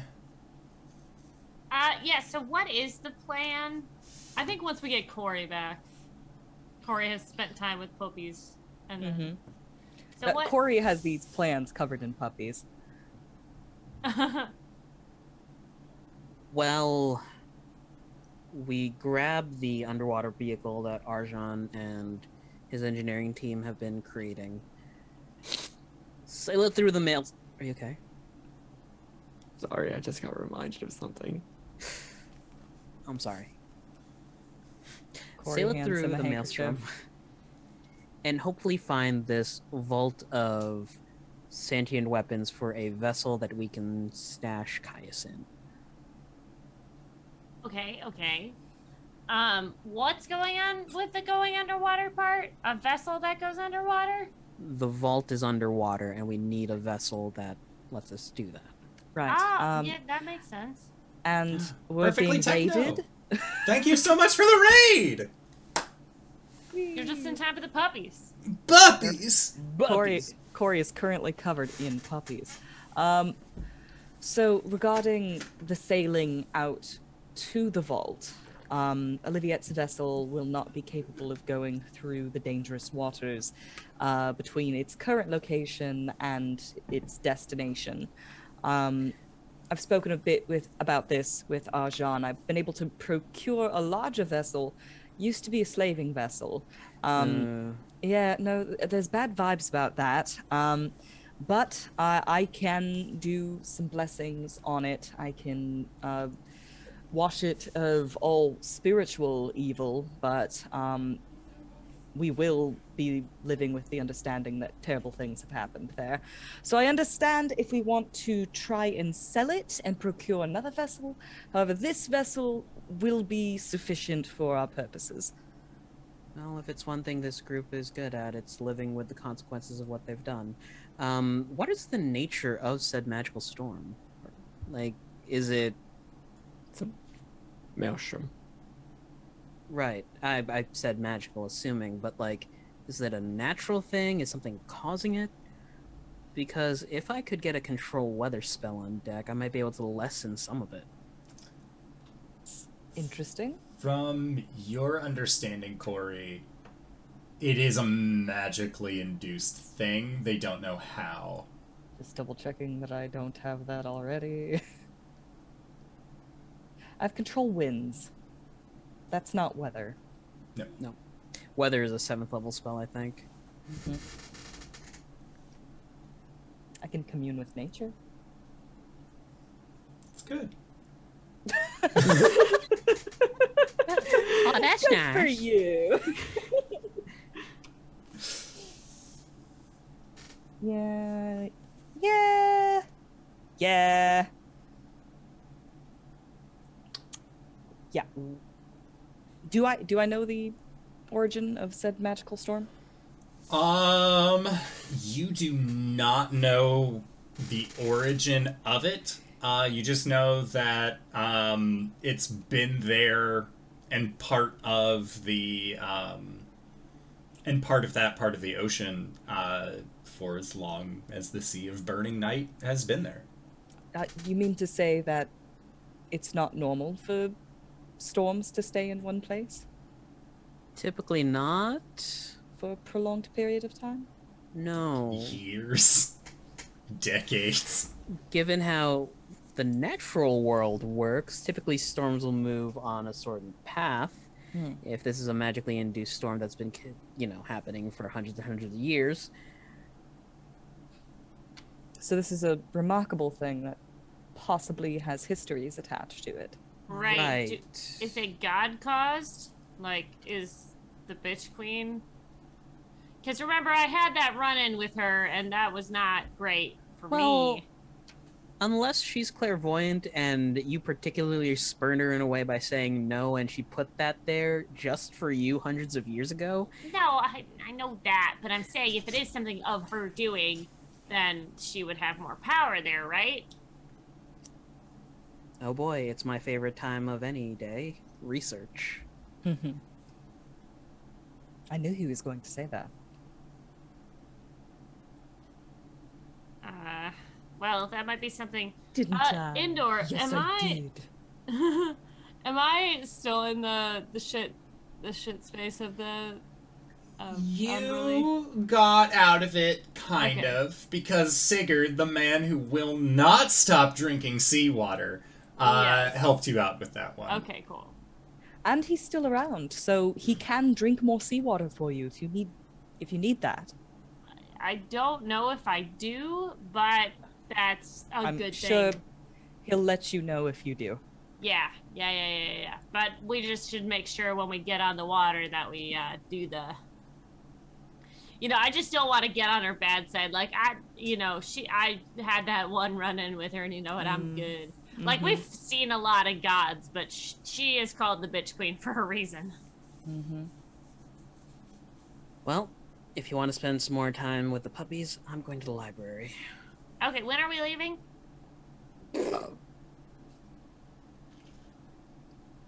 We have to wait for number one, the boats to get to their destination. When will the vessel be done? When will the vessel be done? They gave you about a month more. About a month. Oh. Okay. But it's already been a month. I know, downtime's weird, huh? Well, Philip's putting on a play tonight. If you guys are interested in seeing that. To the theater. I don't think I've been to a public performance of anything in quite some time. Diantha no. loves the theater. Oh no, this is when your friend this is the horror story. Your friend offered tickets to their husband's improv show Oh no! on off Broadway. Caelum's going to kiss Diantha on the cheek and just go, I'm gonna do that research. You all have fun at the play. Okay, I have a lot of questions for Diantha now. She just Have fun. yeah. She'll give you a smooch on the cheek as well. Tell you, good luck. Not you, Gwen.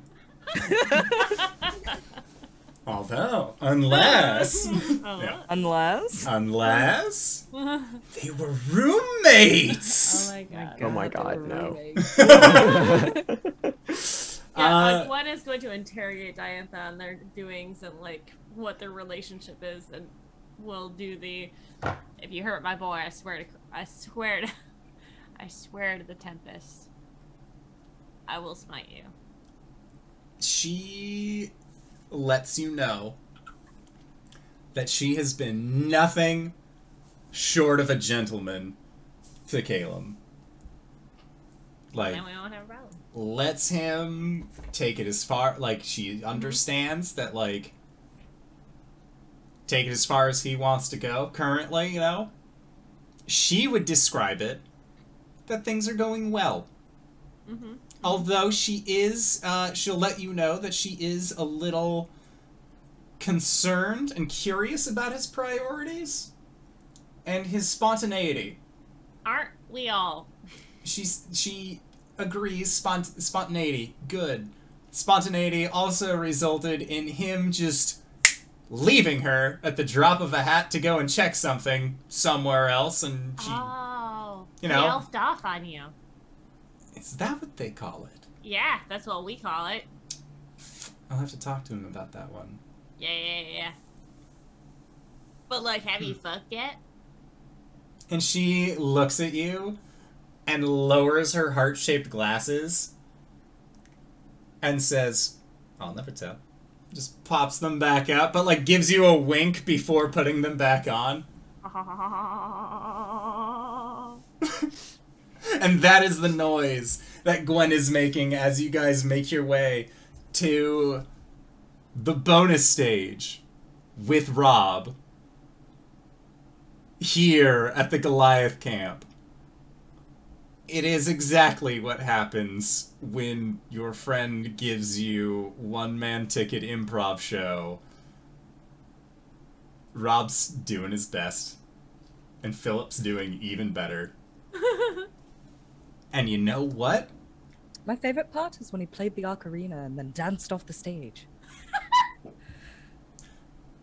Remember when he pulled a Goliath from underneath the desk? That was weird. Gwen, Yeah. roll me a performance check and add 10. Oh my god, my boy. Oh, that's a 19 on the dice. This show, you do not expect much from, but it leaves you speechless. With the genuineness, with the dedication to characters, somehow he is able to manage multiple characters in a variety of settings, recurring cast members, and it's just him. Just him with this strange-looking table in the middle of a Goliath camp, doing his best damn one-man show. And the Goliaths love it. And it will be left to interpretation as to if you guys love it or not. But objectively, it was a solid performance. I don't know where he's been keeping all those hats. He is just incredible. There's a bunch of Goliaths, like one of them has like tears in their eyes. How did I get here? And Arjhan, as you have this question, this moment of existentialism, that is where we will call it for tonight's session. So I'd like to say thank you to everybody who decided to stop on by and join us for this wonderful session of Dungeons and or Dragons, because we couldn't do it without all of you guys. We always have a great show whenever these folks are on the channel. Speaking of folks that are on the channel, hey RJ, where can we find you? What do you do? Hello, everybody. My name is RJ, and you can catch me at RJustice282 on Twitter and Twitch, where I tweet about the nerdy things in my life and sometimes stream with my friends.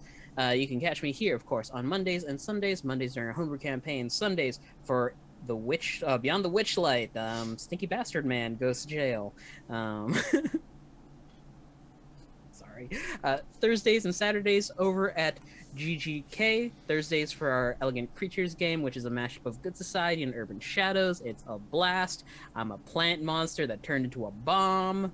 As you do. As one does. And on Saturdays, because of certain circumstances given in the world right now, we're switching over from Mistborn over to some Pathfinder 2nd Edition. I'm going to be a gnome. It's going to be fine.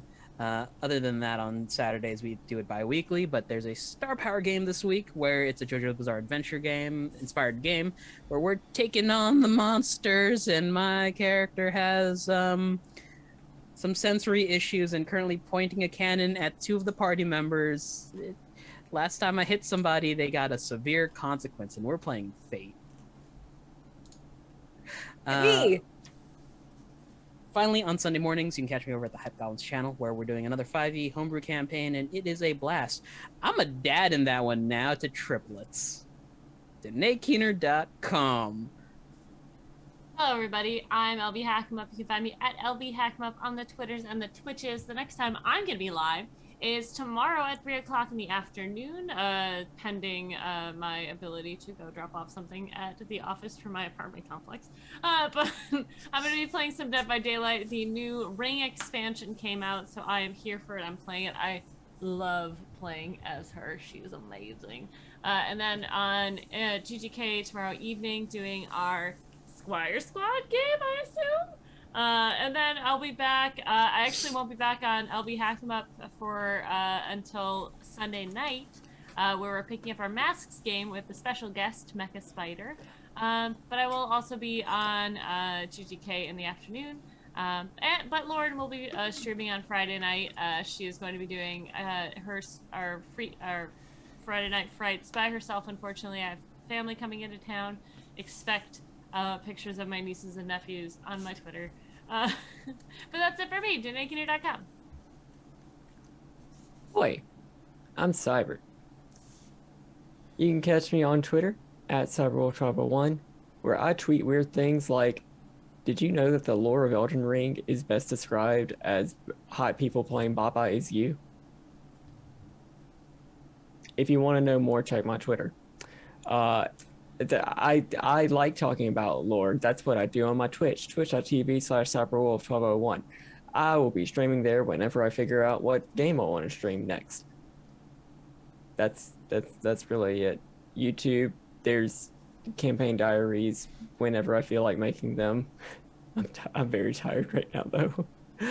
But hey, I'm here on Mondays. I'm also on twitch.tv/theCapricornCross on Saturdays sometimes.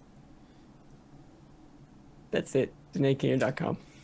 Speaking of DanaeKeener.com, hi everybody, I'm Danae Keener. You can find me at DanaeKeener.com. I do nerdy drawings, most related to D&D and a lot of things on this channel. You can also find me at Danae Keener on Twitter. I've got a pinned tweet there that has my schedule. You can see all of the Twitch streams that I'm in and all the games that I'm up to. Also, I have started doing commissions again, so check in at the beginning of the month to see if you can snag a slot. DanaeKeener.com.